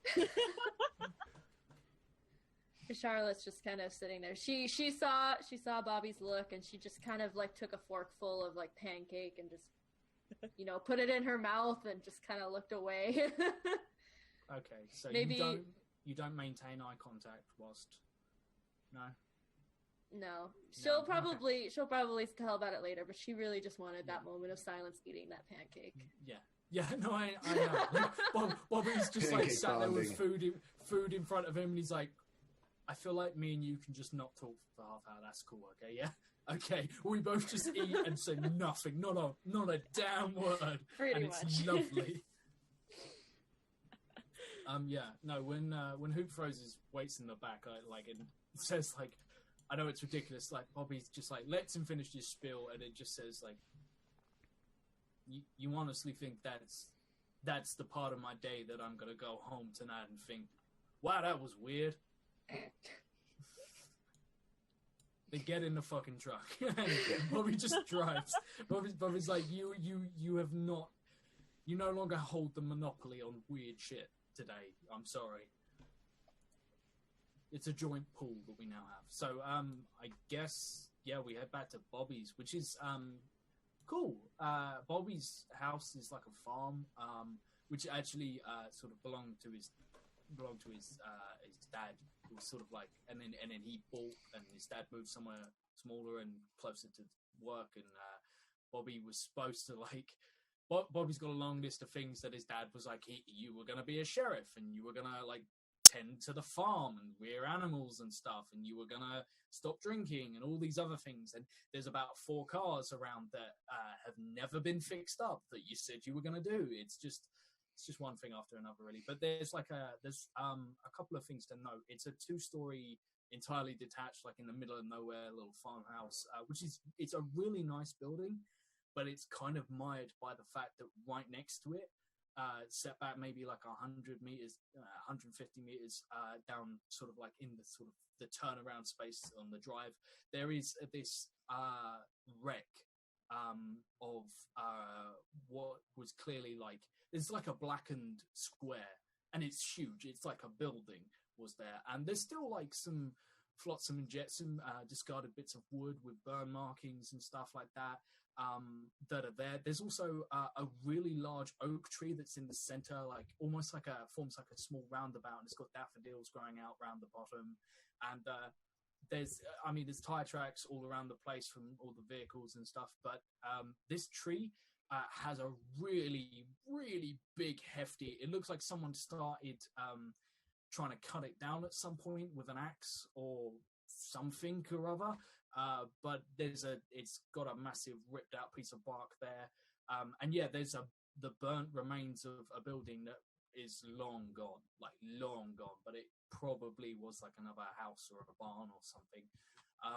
But other than that, it's not what you'd expect Bobby to live in. It's like got a porch, and there's a rocking chair outside, and it's really family, homely sort of looking. With like floral curtains, and it's all wrong.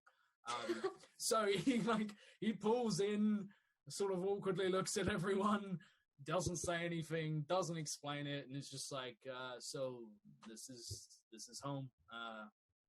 It's Yeah. Want me to take care of that tree for you? He looks at the one that's got the big scar in it. Bobby looks back and looks. He looks very uncomfortable, very caught off guard, and sort of looks back to the tree, and doesn't say anything, like not a word. He just completely shuts off and gets out. I can have it down in like less than an hour. Chop it up, Danny will nice firewood. Danny will just quickly interject to be like, "So, shall we all go inside then? It's quite cold out. I'm getting really cold. I think we should all go inside." Well, I agree. You start a fire. Got a fireplace? Something nice, cozy. He nods, glares at Danny, and heads in. And it's like something out of the Ideal Home exhibition or something ridiculous. It's the most. There's like china plates, sets and stuff. There's like whole glass sets and like collectible spoons and everything, and all these things. But a lot of it's got a thick layer of dust on it, and it's clearly never used. And then there's just the living room. Everything else is like a homely home, like a farmhouse, and then you get to the living room, and there's like the state-of-the-art 60-inch curved TV with like 3D, HD, all the ridiculous stuff. Tons of mess everywhere, takeout cup wrappers, beer cans, whiskey bottles, and a couple of like just one sofa in the room, and not even a sofa. There's just a chair, perfectly faced, and there's no other furniture. There's nowhere for people to sit and watch TV. It's just Bobby's place. And he says, well, make yourself at home. There's beer and probably crisps, or I don't know. I might have bread. There might be bread in the fridge or somewhere. There's not an apple pie somewhere with all this homeliness, all this good old home here.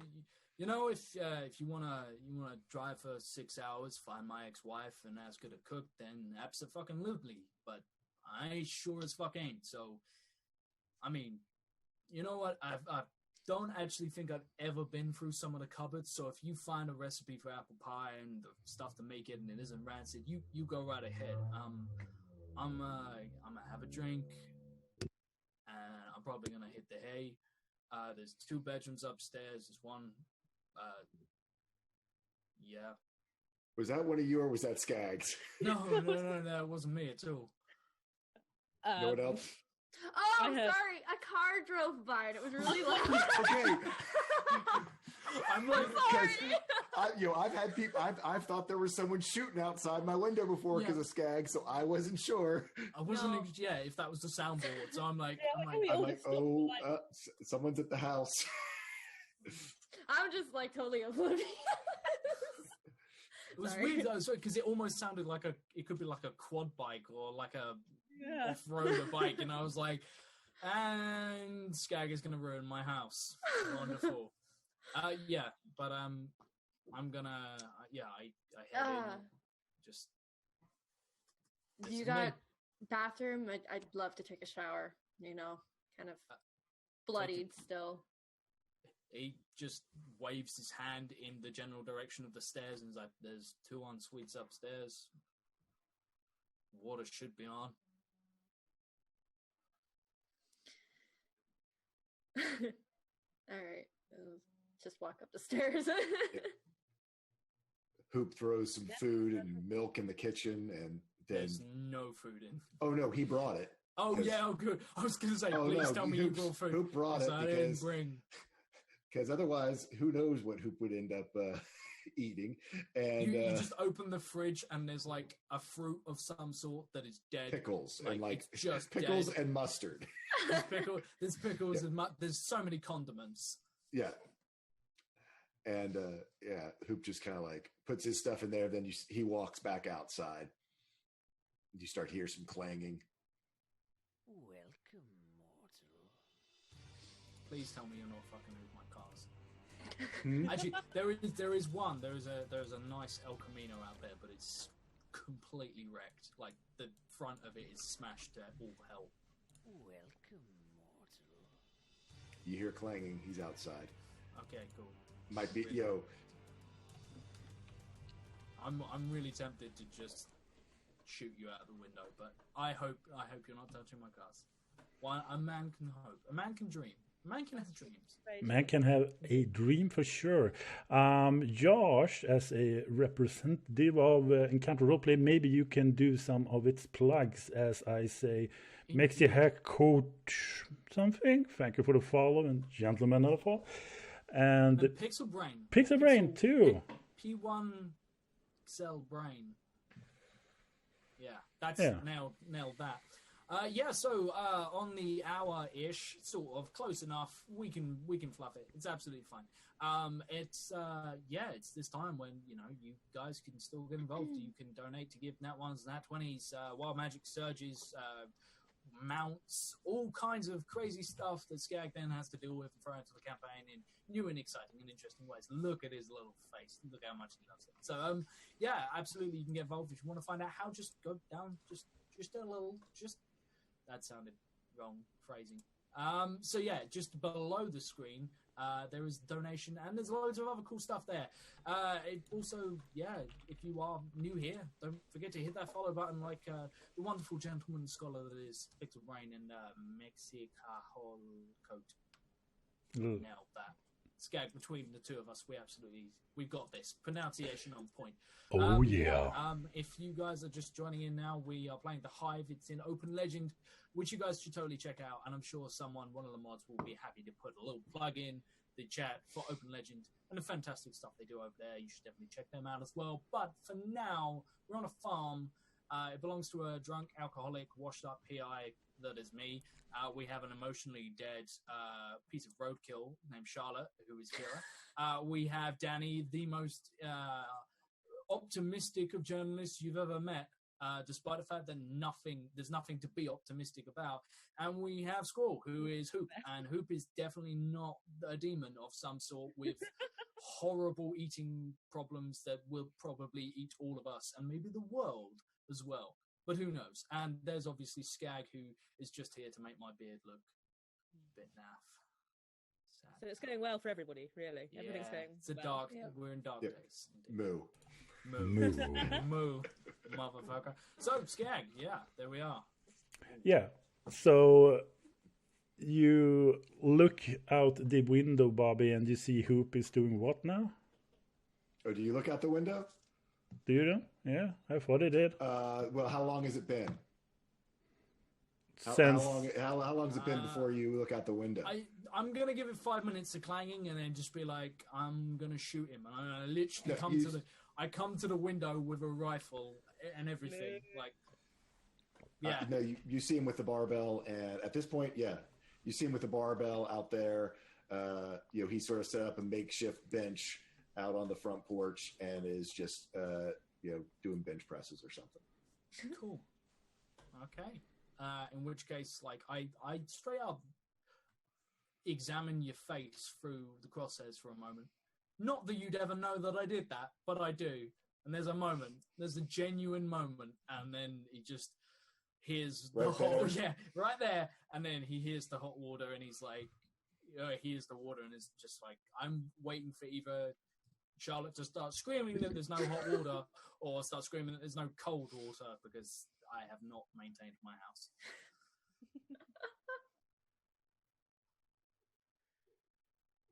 Indeed. I have to just nip downstairs for 1 sec, so I'll be right back. Yeah. So, Charlotte, you are going for the shower. Was that right? Yeah. Yep. So you will occupy yourself with that. The screaming scene. Danny, what is your totally intent? Not gonna be a psycho scene. He's totally not. Yeah, Skaggs would never do that to you. He wouldn't have a psycho scene can happen. No, never. Danny's kind of just pacing around the ground floor of the house and occasionally looking out the window whenever she passes to see what Hoop's doing. And all the while she's got her notebook open and she's kind of writing things down and crossing things out and writing things down again and looking quite stressed, I guess, while she's doing it. Yeah, obviously. Hoop, you are making a big racket. You are kind of doing a full workout with a makeshift kind of bench, and what was it more? Was it a bench? Because I brought the barbell in the back of the truck. But yeah, let me know when about an hour passes by. Yeah, an hour. Oh yes, that'll. I'll get to you in an hour, sure. Oh, Bobby's back. What did you do? What have you done?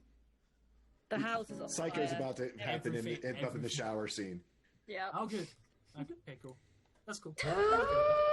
Wow. That's right. You can lock the door from the outside as well. So you have it All right. locked in. Yeah, sure. Are you supposed to all kind of sleep here, or are you kind of dividing up Yeah. sleep hour? I think we're sleeping here. Yeah. Yeah. Bobby, do you have any specific rooms or anything? That is. So there are actually 3 bedrooms. There's a double room, sort of a double bed that is available. There's like a spare room, which is just a single bed where Bobby is, and there's just like a wardrobe and simple stuff in there. There's like the master bedroom is clearly a master bedroom. It has like a dresser and like stuff and makeup and all the things that the girls have of the things with the stuff. Whatever, I don't know. Whatever the furniture is that you girls buy and you put in rooms and then you have, and it's vanity. That's it, vanity mirror. So yeah, there's that bits and pieces, and then yeah, there's also a room which is quite clearly a kid's room, which has got 2 single beds in, and there you are. So divide yourself however you want, but the spare room's mine, and there's only 1 bed, and it's a single, and I'm not sharing. It's discreet. So I guess when Charlotte gets out of the bathroom, she realizes that her clothes are pretty tattered. You know, from the car crash. Everyone's clothes are. So, and blooded too. Don't forget blooded. Yeah. So she's actually going to go into the master bedroom because it looks like there could be like some spare clothes that belong to somebody in there. Yep. So she's gonna sift through and roughly get an outfit for her and an outfit for Danny. And there's a lot of women's clothing. Like a lot of women's clothing, like a whole wardrobe full of various different outfits. Yep, I'll pick something kind of dark clothes. I don't know, something kind of edgy because it's mostly floral.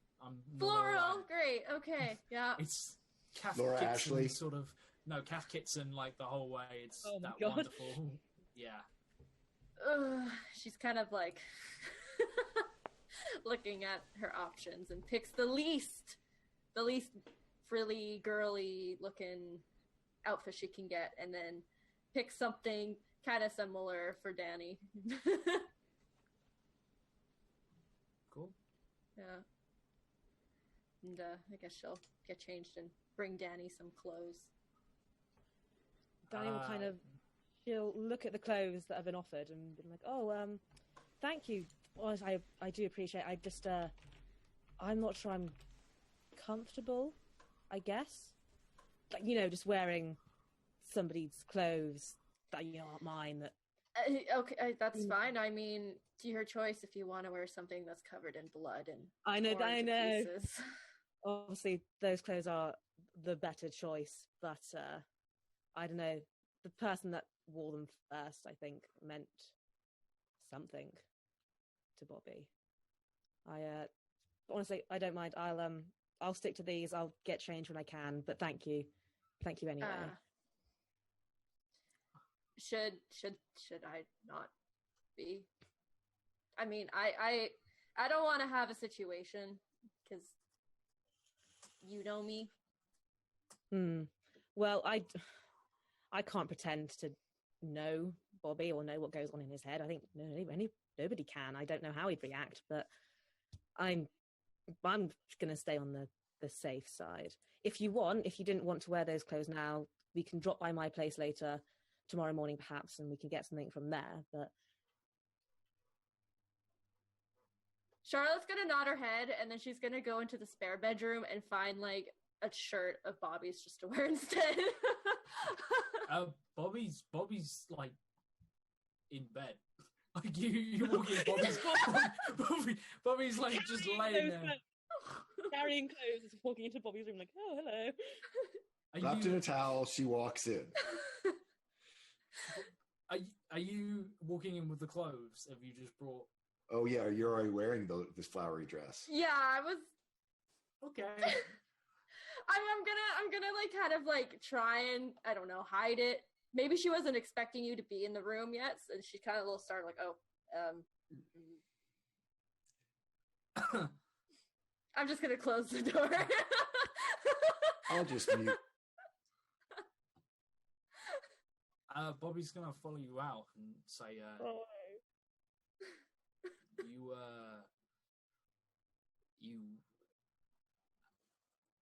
right, all right. Yeah, I kind of wanted to avoid this. Wasn't expecting you to be in bed yet, but yeah, it's not really your style, but help yourself and grab something for Danny while you're there, and Hoop can borrow, like, I don't know. So I really doubt I have anything that Hoop will fit in. I mean, I think I might actually have some overalls somewhere that might just about squeeze his. I'll just grab the overalls and I'm just gonna clear her throat and just kind of awkwardly go through, pick some random t-shirts, maybe a button-up shirt. I don't know. Just like, oh. And then she's just gonna kind of back out, like, good night, and then close the door. Wonderful. The smoothest of smooth, that was. That was unexpected. So, Charlotte, you come to Hoop with like a selection of odd clothing. Yeah. How much time has passed? I probably got changed out of the dress into something else, just kind of awkwardly put the dress back. It's still within an hour of you. By the time shower change, it's still within the first hour. Yeah, he's just out there lifting away. Stonk. Yeah. Kung, chung. Hoop, don't mean to interrupt you, but I mean, I figured we can't wear blood-stained clothes around. I'm actually surprised, Becky didn't. That's been on my mind ever since you mentioned that. I was like, we just walked into Becky's diner drenched in blood and dirt and everything, cut like strapped with guns, and just sat down. I was like, breakfast? Tuesday for Becky, for Penny at Becky's diner. Yeah, she must get really weirded out every Tuesday. So, yeah, I mean, Bobby pretty much said there probably wasn't anything that'll fit you, but here, pick something, I guess, if you don't want to be wearing that shit. Just, throw them over there. I'll figure something out. Thank you. Right. Yeah, I'll like put them on like the chair truck. On the porch or whatever. Yeah. And I'm gonna go inside and just kind of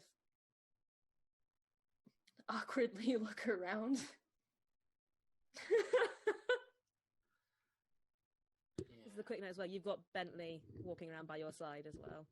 Okay. So. Cool. So, what are you looking at? Anything in particular? Do I need to explain the house to you anymore, or are you all good? Just kind of winding herself down for bed at this point. Yeah, the only thing to note really is that there are about 4 rooms that appear to be used regularly, and everything else is pretty much like not to the extent that has like dust covers thrown over it, but might as well. And that's the hallway, the living room, the kitchen, and the spare room, and that's it. Apart from that, pretty much everything else is just not used.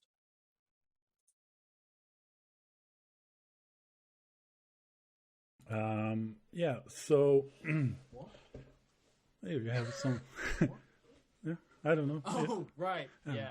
Oh, that. No, that's just a friend. Yeah. Yeah, in the horror game, having the bloody mask over your shoulder is kind of creepy. It's literally been there since the first episode. No I'm one's sure it noticed. has. Yeah, It's yeah. just for some reason. Normally, I think you're in front of it, and so like when you somehow the angle must have changed or something because I just didn't notice it.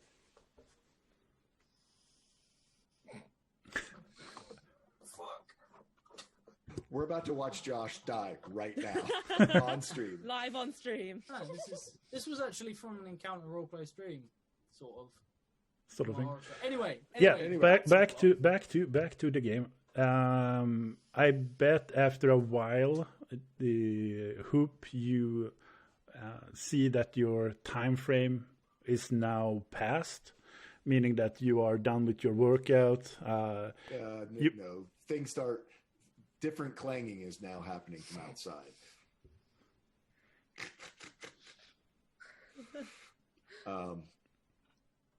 There is now different clanging happening from outside. I don't know if anyone.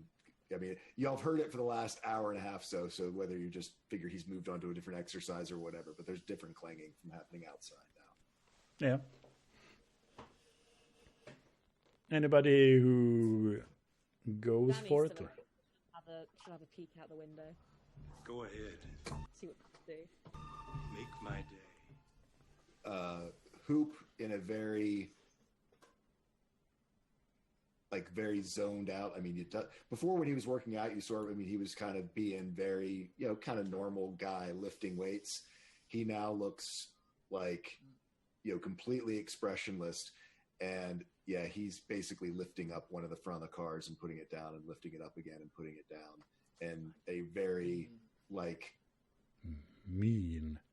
You just see him from behind sort of, or from the side, but it's very mechanical compared to what you saw before. Can I just?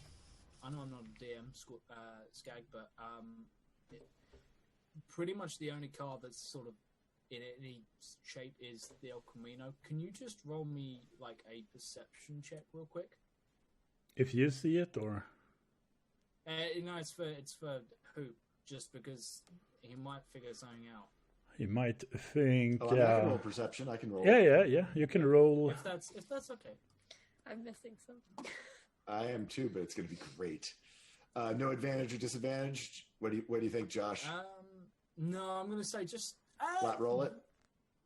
No, I'll say one advantage because something else. So meanwhile, you Tall Skull fixed that. We want to welcome Mumfrey 999 for the follow. You're a gentleman and a scholar.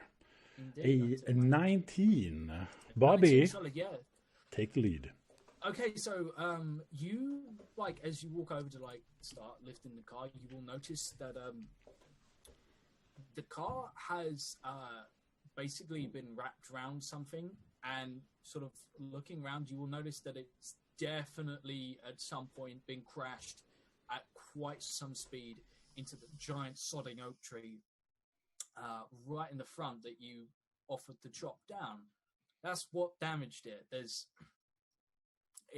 hit it at quite some force, and yeah, you can see there's on a 19, you can probably make out that there's some blood, but also the windshield is just lying in the same sort of there's a mini sort of it's basically a shed with one wall missing. It's like a garage, but it's just a complete fly tip of scrap and bits of crap that he started doing and never finished.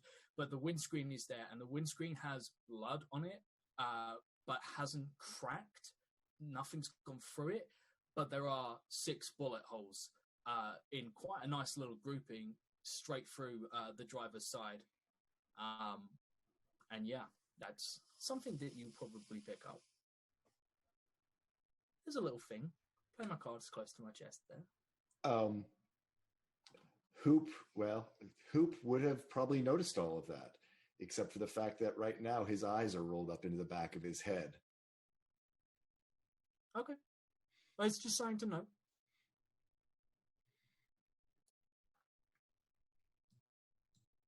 Awkward silence. Good. Strong. Yeah. Oh, Welcome. time for bed for Danny, I think. Charlotte's already asleep. So sleeping right now is Charlotte, Danny. Bobby has went back as we welcome Emily MWL Glamdring as a follower. Thank you for it, gentleman and scholar. How do Hoop react when he kind of looks back and see that the house is basically all shut down? They kind of went all to sleep. Basically, where I'm going with this is Hoop probably for the next hour, he's actually blacked out working out. So, he's in one of his fugue states right now. One of the things, again, if someone were, no one's looking out at him, but if someone looks out at him, they might notice something. They might, I don't know whether they've noticed that that's the case. I mean, Danny, from where she was, let's hit D&D. Why don't we roll and see what you perceived? Do a perception. I will. I haven't rolled in a while. This is exciting. It's like too many DMs at the screen, right? Yeah. How many DMs does it take to roll a perception? Do I have advantage, disadvantage, or neither? I would say actually you probably, let's say neither. I would say it's anything, it's disadvantage. But since you kind of, were curious as maybe why the sound changes or whatever. 18 is good. So on a straight roll. One, you do notice as Hoop is working out, you can almost see as he exhales, there's almost a little bit of a golden glow to it that seems to sort of go out from him and then sort of get sucked into something on his chest, and that somehow there is some sort of energy that is getting absorbed into something that's hanging around his neck. I don't know. It's that we talked about this Skag. It's the witch bag pouch that he's been using, that he's been trying to keep his transformation under control by letting it basically pool off his life energy. Yeah. So I don't know whether you would recognize that or not. I just don't know. Yeah, you sense that there is a strong energy with the kind of a strange hex pouch, but you can't really put your finger on what it is, which makes it even more unusual. We want to welcome Predefined Hero and Miso123 for the follow. You're all gentlemen and scholars for sure.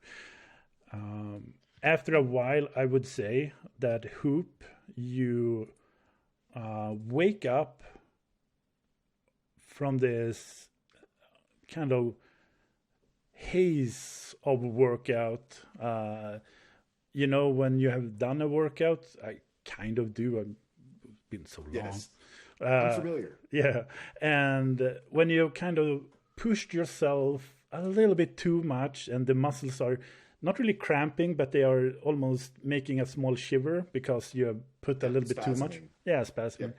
Yeah. That is what you're feeling, and it's almost as you're out of breath. You feel a little bit too much drained, so you take one of these after workout drinks or whatever to try to find a balance, drink some water, and trying to find it maxing back.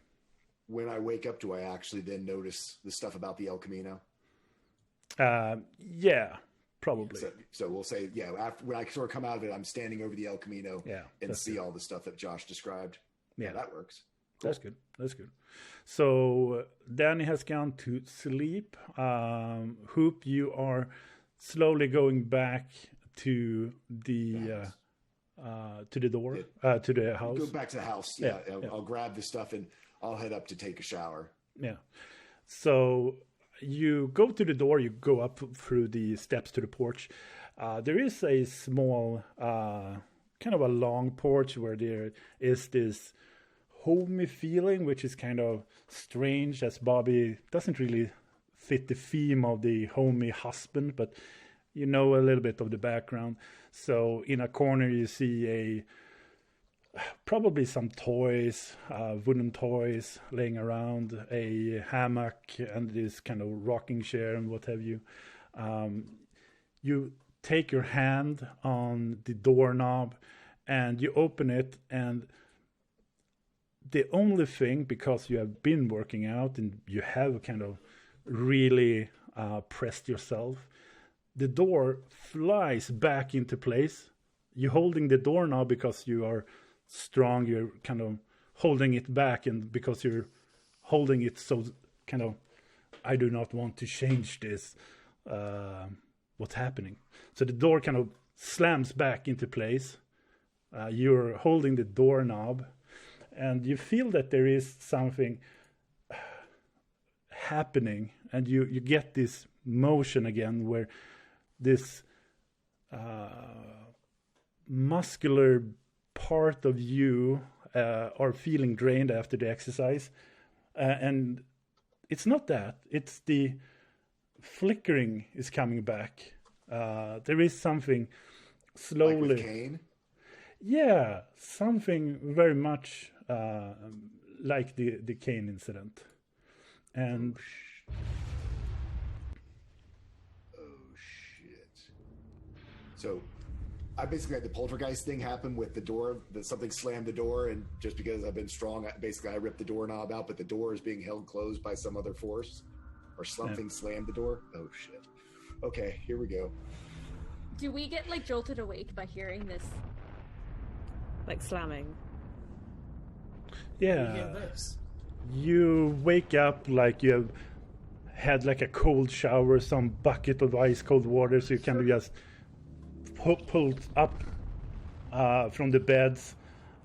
You realize that this is not ordinary at all. You hear this cosmic change coming from the outside. Bobby, what do you do? Bobby, rather like no humor left, says Moo, picks up like 3 guns. He's got his hunting rifle, his shotgun, and an M4, and he's still got his revolver on his hip. So he like comes out and he's gonna run to. I'm hoping. Which bedroom are you guys in? I guess he'll try the master bedroom, because I know Charlotte was rooting around in there. So where's everyone sleeping? Your choice are bunk beds or a master bedroom that clearly belonged to Bobby and his wife. Yeah, I think Charlotte probably would have roomed with Danny because of the whole like awkward. Okay. So yeah, we're gonna be, I guess, in the. Would Bentley start barking? Yeah, Bentley probably was what might have woken us up with barking.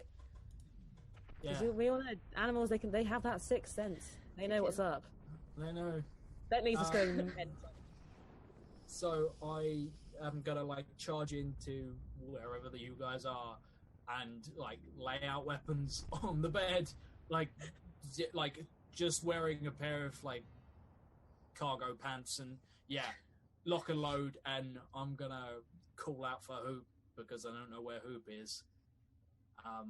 Did Hoop make it into the house, or is he outside? You don't know. You don't know. Oh, buddy. Danny, you. I'm gonna go and find Hoop. I'm gonna go through my standard. I don't know, clear this building. Yeah. And this is shit that I've done before. I've cleared this building before, so I'm going through. I'll leave you guys. One of you can have a shotgun, one of you can have an M4, and I'm going through. So, do I need to make some rolls or something? Yeah, we're coming to that. It's gonna be so great. It's gonna be so great. First, we want to thank Van Guineer for the trolling bit. We love him. We do love him. A big thanks out. Yeah. And what we got as well is an inspiration for you all, which is probably something you're going to need from Evans Musingrens. Right now. Yeah. So, what will Danny do? That is what we all ask. Oh, God. Okay, so we've been woken up by Bentley barking. There's something weird going on that we know isn't natural. Bobby ran in half naked with guns and then ran out again. Yeah. Great. Okay, normal Tuesday. She's probably gonna pick up the shotgun and then try to run and firstly calm down Bentley and then turn to Charlotte and be like, "Are you ready? Are you okay? I don't know what's going on, but something clearly isn't right here, and I'm not comfortable leaving anybody alone here. So get the gun, get ready. We'll head out together. Well, we'll do something. Just breathe. We'll just go." And I'm just gonna like grab the shotgun and out the door we go. We follow Bobby. Yeah, so you kind of meet up, half dressed, half awake, with these weapons of choices. You see that there is almost like when it's pitch dark outside, when it's in the middle of the night, and you have this bad weather where the outside just lit up by lightnings. It is the same, but with kind of a more reddish hue to it, more reddish theme all in all. And you look each other and you feel this hell plane resemblance. As you come to the door, you open the door and it's locked. You barely get it open and you get the knob in your hand, but the door is going up. And we get from Swebe, not one for a little tiny hope. So we have some not really good things going on for you. The door is sliding up, and what you see is Hoop looking back, standing with the doorknob, basically coming at the same time as you, standing there with the doorknob, looking back, and you hear this kind of wreckage in the background, of course. You see that there is like a rolling mist coming forth. And in that mist, you are... Let's see if we can pull it up so that you can kind of have a good sense of it all. You see these shapes of people walking forward. They are moving slowly towards you. Shit. And there is something for you to read. Meanwhile, you get this strong sense back to when you met the person that talked about he was Cain, he was the Apollyon, he was the one who made all the fields burn wherever he was. You sense this really imminent danger. It feels like something that is about to really wreak havoc. The rolling mist, the rolling red kind of darkness is following them as they approach you all. Has we resolved what I asked? I think it is Danny, right? Whilst everyone sort of comes to their bearings, can I shoot one of these things, please? Right now? Oh, God damn it. I think it's you, Danny. Zoom chat. Yeah, if you look at it. Sorry, I was panicking. Just writing like my last will and testament. Hoop, you get a birthday gift. Angel of death and mercy, come take me from this cage. Okay. Understood. That is the part of it. So the door's open now, is that right? The door's like we can get through the door into so you're outside where the mist is coming in. So Hoop, you are gonna roll, or isn't the birthday part a roll, right? Oh, birthday party roll. Oh yes. It's a D69. Of course it is. It's Will's Of course. channel. Of course it's a D69. Yeah.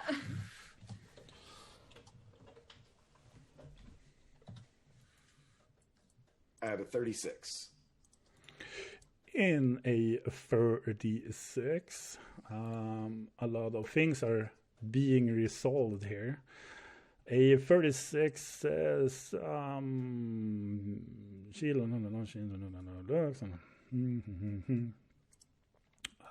gonna paste it in for you. Okay. You have to make something to work with Gotcha. that thing. So the probably next part, the birthday gift will show. So in episode 6, we will actually include that. We have had a couple of good nat 1s and a couple of nat 20s and inspirations. What we're going to do is we are going to include them very so shortly. We have actually a little bit of a track record of it. We also hit the double whammy of actually having the awesome person of, let's see where we have it set up, scrolling up a little bit, predefined hero, who actually joined up with his prime. So good cheers and welcome to this endeavor. You are a gentleman and scholar. Really nice to have you on board, which makes it to a sub 202, which is greatness in its own right. So normally we would actually store that 2 versus 2 into a viewer decision. We don't really have time for it now. What we will do is basically bake it in to the next one and start it up so we actually can have more time and do it. So we will kind of save it and probably just tick it off straightforward, which is awesome, cool. And thank you for those subs, my friends. Back to the Mist of Darkness. Have Danny kind of gotten an idea now? Yes, she's going to. If anyone was to look at her now, there's definitely fear on her face, but at the same time, there's this burning like behind her eyes of like, not today, not now, not after everything. And she's going to kind of quickly turn back. She's going to step forward quickly and turn back to the others and just say, I'm going to need you to trust me on this. Bobby Can you has do a that? rifle level at yes. this thing. So, like, he's all ears, but he's very much about to shoot this thing. Yeah, Do you really Charlotte's... think, after everything we've been through, a rifle is going to hit that? I'm asking you to trust me. Hoop goes over. I trust you. Good. All right, show me some crazy, freaky shit. I told you You're gonna- once we were stronger together. Darlene herself has said that we can be strong enough to move the very stars. I know you may not believe that. Right now, I'm going to need you to. And without even saying anything else, she's going to reach out and grab Charlotte's hand and Bobby's hand and gesture for one of them to also take Hoop's hand as well. Yeah, Bobby- I'll just like yeah. do it instinctively. Bobby, like, Okay. is crushed by Hoop's hand. Yeah. Oops. And Bobby Once just they're... says, Bobby just says, I don't need you to move the stars. I just need you to get those things off my fucking lawn. Get off my lawn! Get off my lawn! you whippersnappers. And at that, Danny's going to kind of give like a slight smirk towards Bobby and then close her eyes and just intensely focus. And you can feel this kind of heat almost radiating off of her, kind of like a golden kind of glowing kind of light that's emanating from like her very chest, from her arms, from her face as she just completely throws it. And you see as well, you feel that those that are holding her hands, they're beginning to kind of vibrate softly, kind of with this power. And she's muttering something under her breath, and that's when she like releases everything all at once. And you see if it works. Skag, if Oh, you it did work. It exploded to the moon.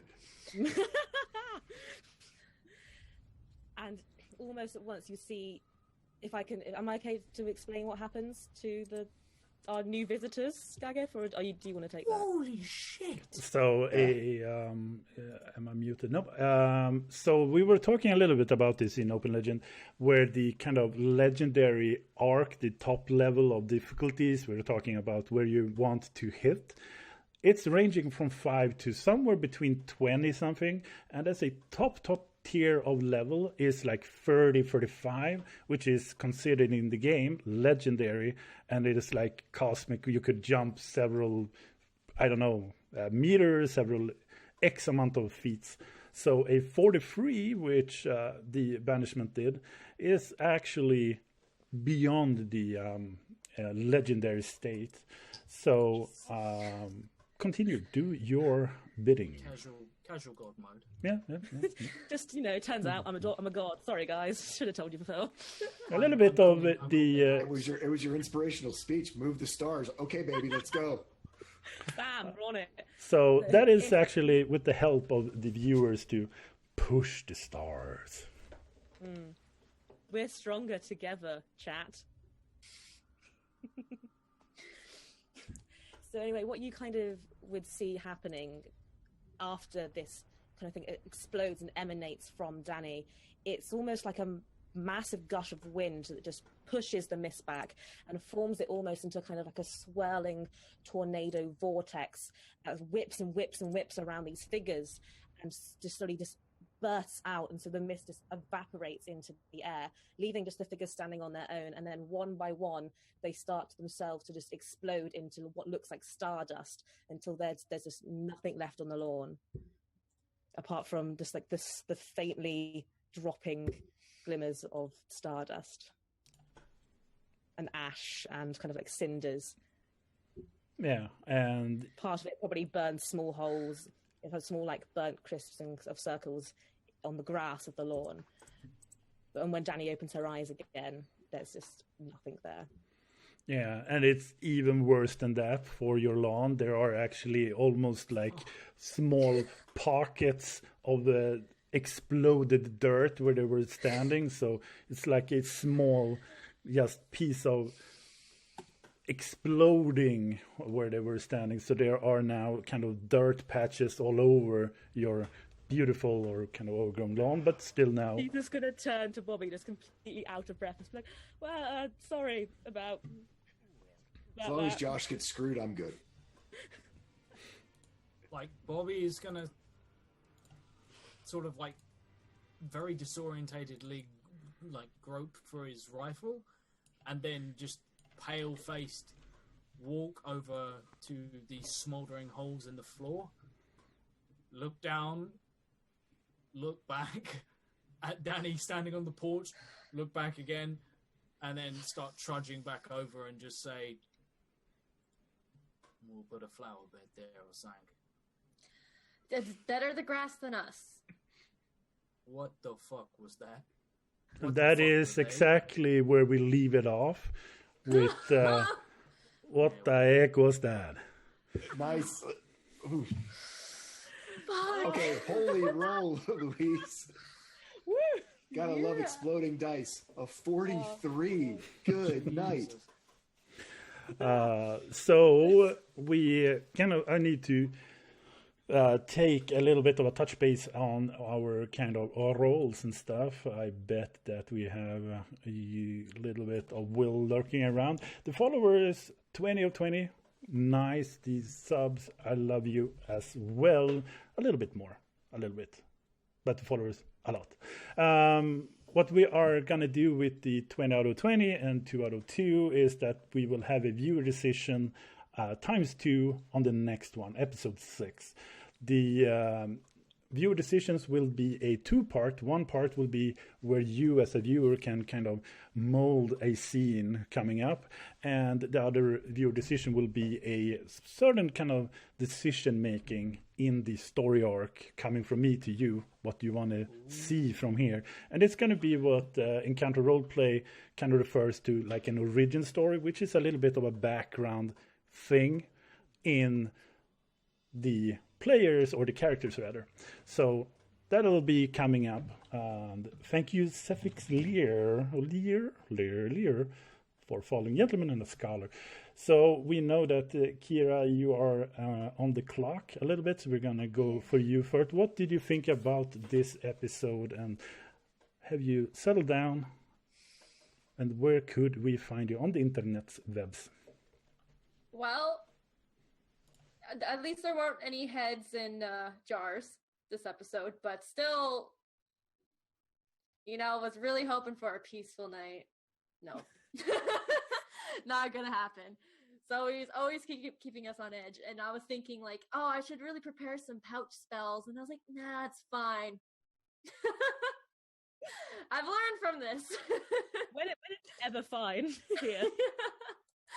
But it's always great fun. Amazing job, Skag. Like, it's the imagery is just really, really impressive. So yeah, I'm looking forward to next week. But yeah, I broadcast here on Twitch. I do art usually. I've been unpacking some stuff because I've had a big whole ordeal thing going on. So I might do like IRL streams of me running around my apartment like a chicken with its head cut off. You know how it is when you gotta unpack. But yeah, and then I'm here every Tuesday for some D&D. So if you guys want to follow me on Twitch here, I'm just gonna say, I don't know, hi. And yeah, thank you. Cool. We're walking kind of backwards into the overlay here, and if you want to, Kira, you can leave if it's necessary. Yes, I will probably head out now. So thank you. See you guys next week. Look forward to it, kind of. Of course, I look forward to it. All right, see you guys. Bye, everybody. Say goodbye. And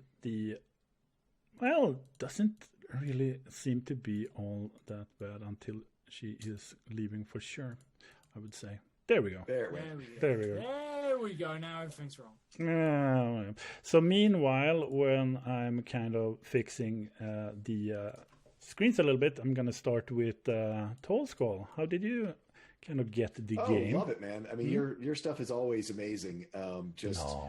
Creepy and with so much research behind it, and like great tie-ins to like other stuff. I mean, that it was Kane, that was kind of cool. That's neat.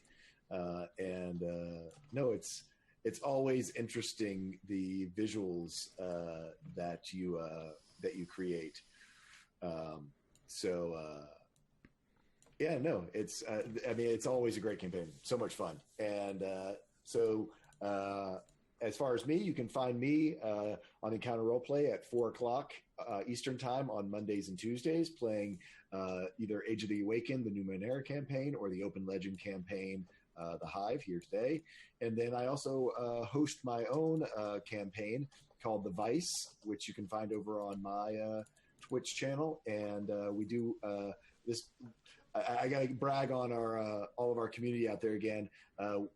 The folks who most of my viewers also hang out here, but this last 2 months we were able to raise $439 for the Christopher and Dana Reeves Foundation for Spinal Cord Injury and Research. And because of a luck thing that I did not even realize I had, because the corporation I work for, they actually doubled it, so we were able to donate a total of $880 for our first 50 days of broadcasting.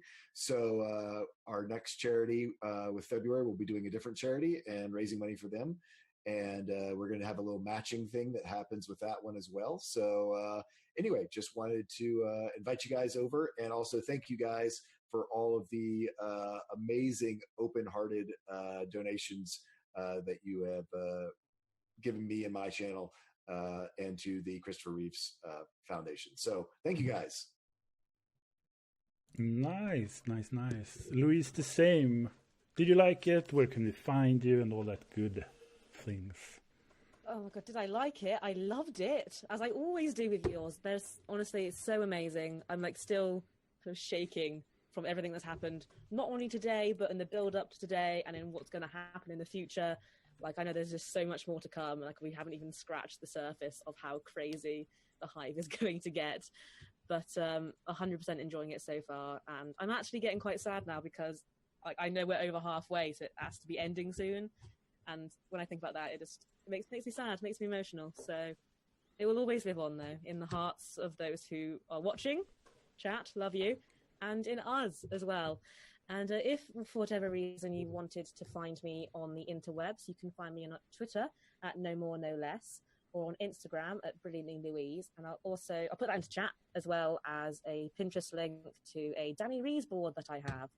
And if you are so inclined to hear about fun things I'm doing, I'm currently playing Spider-Man in the upcoming Marvel vs. DC The Musical, where I rap, I dance, I sing, I do lots of fun stuff. So if you want to hear more about that, and you can just follow me on those aforementioned links, and it'll be a fun time for all around. Cool. Cool. Joshua, as the ending part, how did you feel about it? Plugs and stuff like that, Josh? Yeah, I mean, wow. It's always fun to. There's always like a bit of everything with the Hive. There's character development. There's personal story. There's tragedy. There's humor, and then something god awful terrible happens. Like, why did we think it was okay to go to sleep? Why? What? Oh. That's what I mean. Like, I genuinely, by the end of this game, Bobby will just be nervously cowering in a bathtub somewhere with a gun pointed at the door, mooing insanely and crying. So yeah, that's gonna be Bobby's life once Skag is done with him. But yeah, it's absolutely wonderful to be here, to be part of like this horrible show. But I mean that it's Horror Tuesdays. It's Friday Night Tuesday. So it's what it's all about, and it's a testament to the storytelling when the players spend a good 5 minutes after stream ends just looking at each other going, dude, I'm so stressed, I need a drink, like gibbering, I can't even, which is pretty much every single night we close after the Hive. We sit around. When you guys go home and go to sleep, we sit here and grow bags under our eyes and rock back and forth traumatized. So it's wonderful, and that's all thanks to Skag. So yeah, thank you very much. I will be here next week on Mondays as usual with Squall, indeed, at 4 p.m. EST, 9 p.m. GMT, for the wonderful Numenera, hosted by our wonderful Mitch, who is totally screwing with us as well. Me and Squall, do you ever feel like we're getting dicked on sometimes? Because we don't seem to be able to make any of the right decisions in any of the campaigns we're in, buddy. Hey, no, I'm just winging it, man. Yeah, me too. But it's always fun. I mean, where else do you get to kill the Avengers and then go join Batman? That's basically what happened last episode. It was good. Yeah. So, if you guys are hanging around there in chat and you're one of those people who hasn't already hit that follow button, change that immediately. Hit that follow button. Give it a little tickle. Just press the follow button, and you can check out all of the other wonderful stuff that Encounter Roleplay does. ! Schedule. He says, hoping absolutely that the bot is there. The bot is there. So ! Schedule. It's up there for you now. You can see. Also, remember to check out, if you want to get involved and see more of what Encounter Roleplay is up to, go and check out the YouTube channel. We've got new videos out every day. If you want to check out the previous episodes of the Hive, if you can use today, then go ahead and do that and watch all the character development and all the genuine terror in our eyes, including a beautiful moment when Squall genuinely nearly dives under the table under his desk. Like, legit. Oh no. Utter fear. Won't say why, but just utter fear. Check out all our other episodes for all the other shows we do. We are streaming 150 hours a week.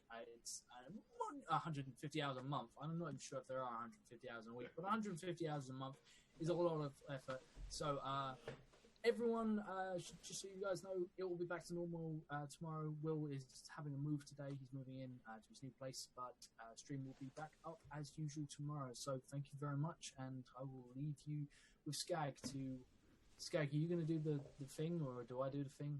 I just want to say that I liked it all, and I had a really good time. This time, I think, was the first time when we actually had the time frame that I was setting for this episode.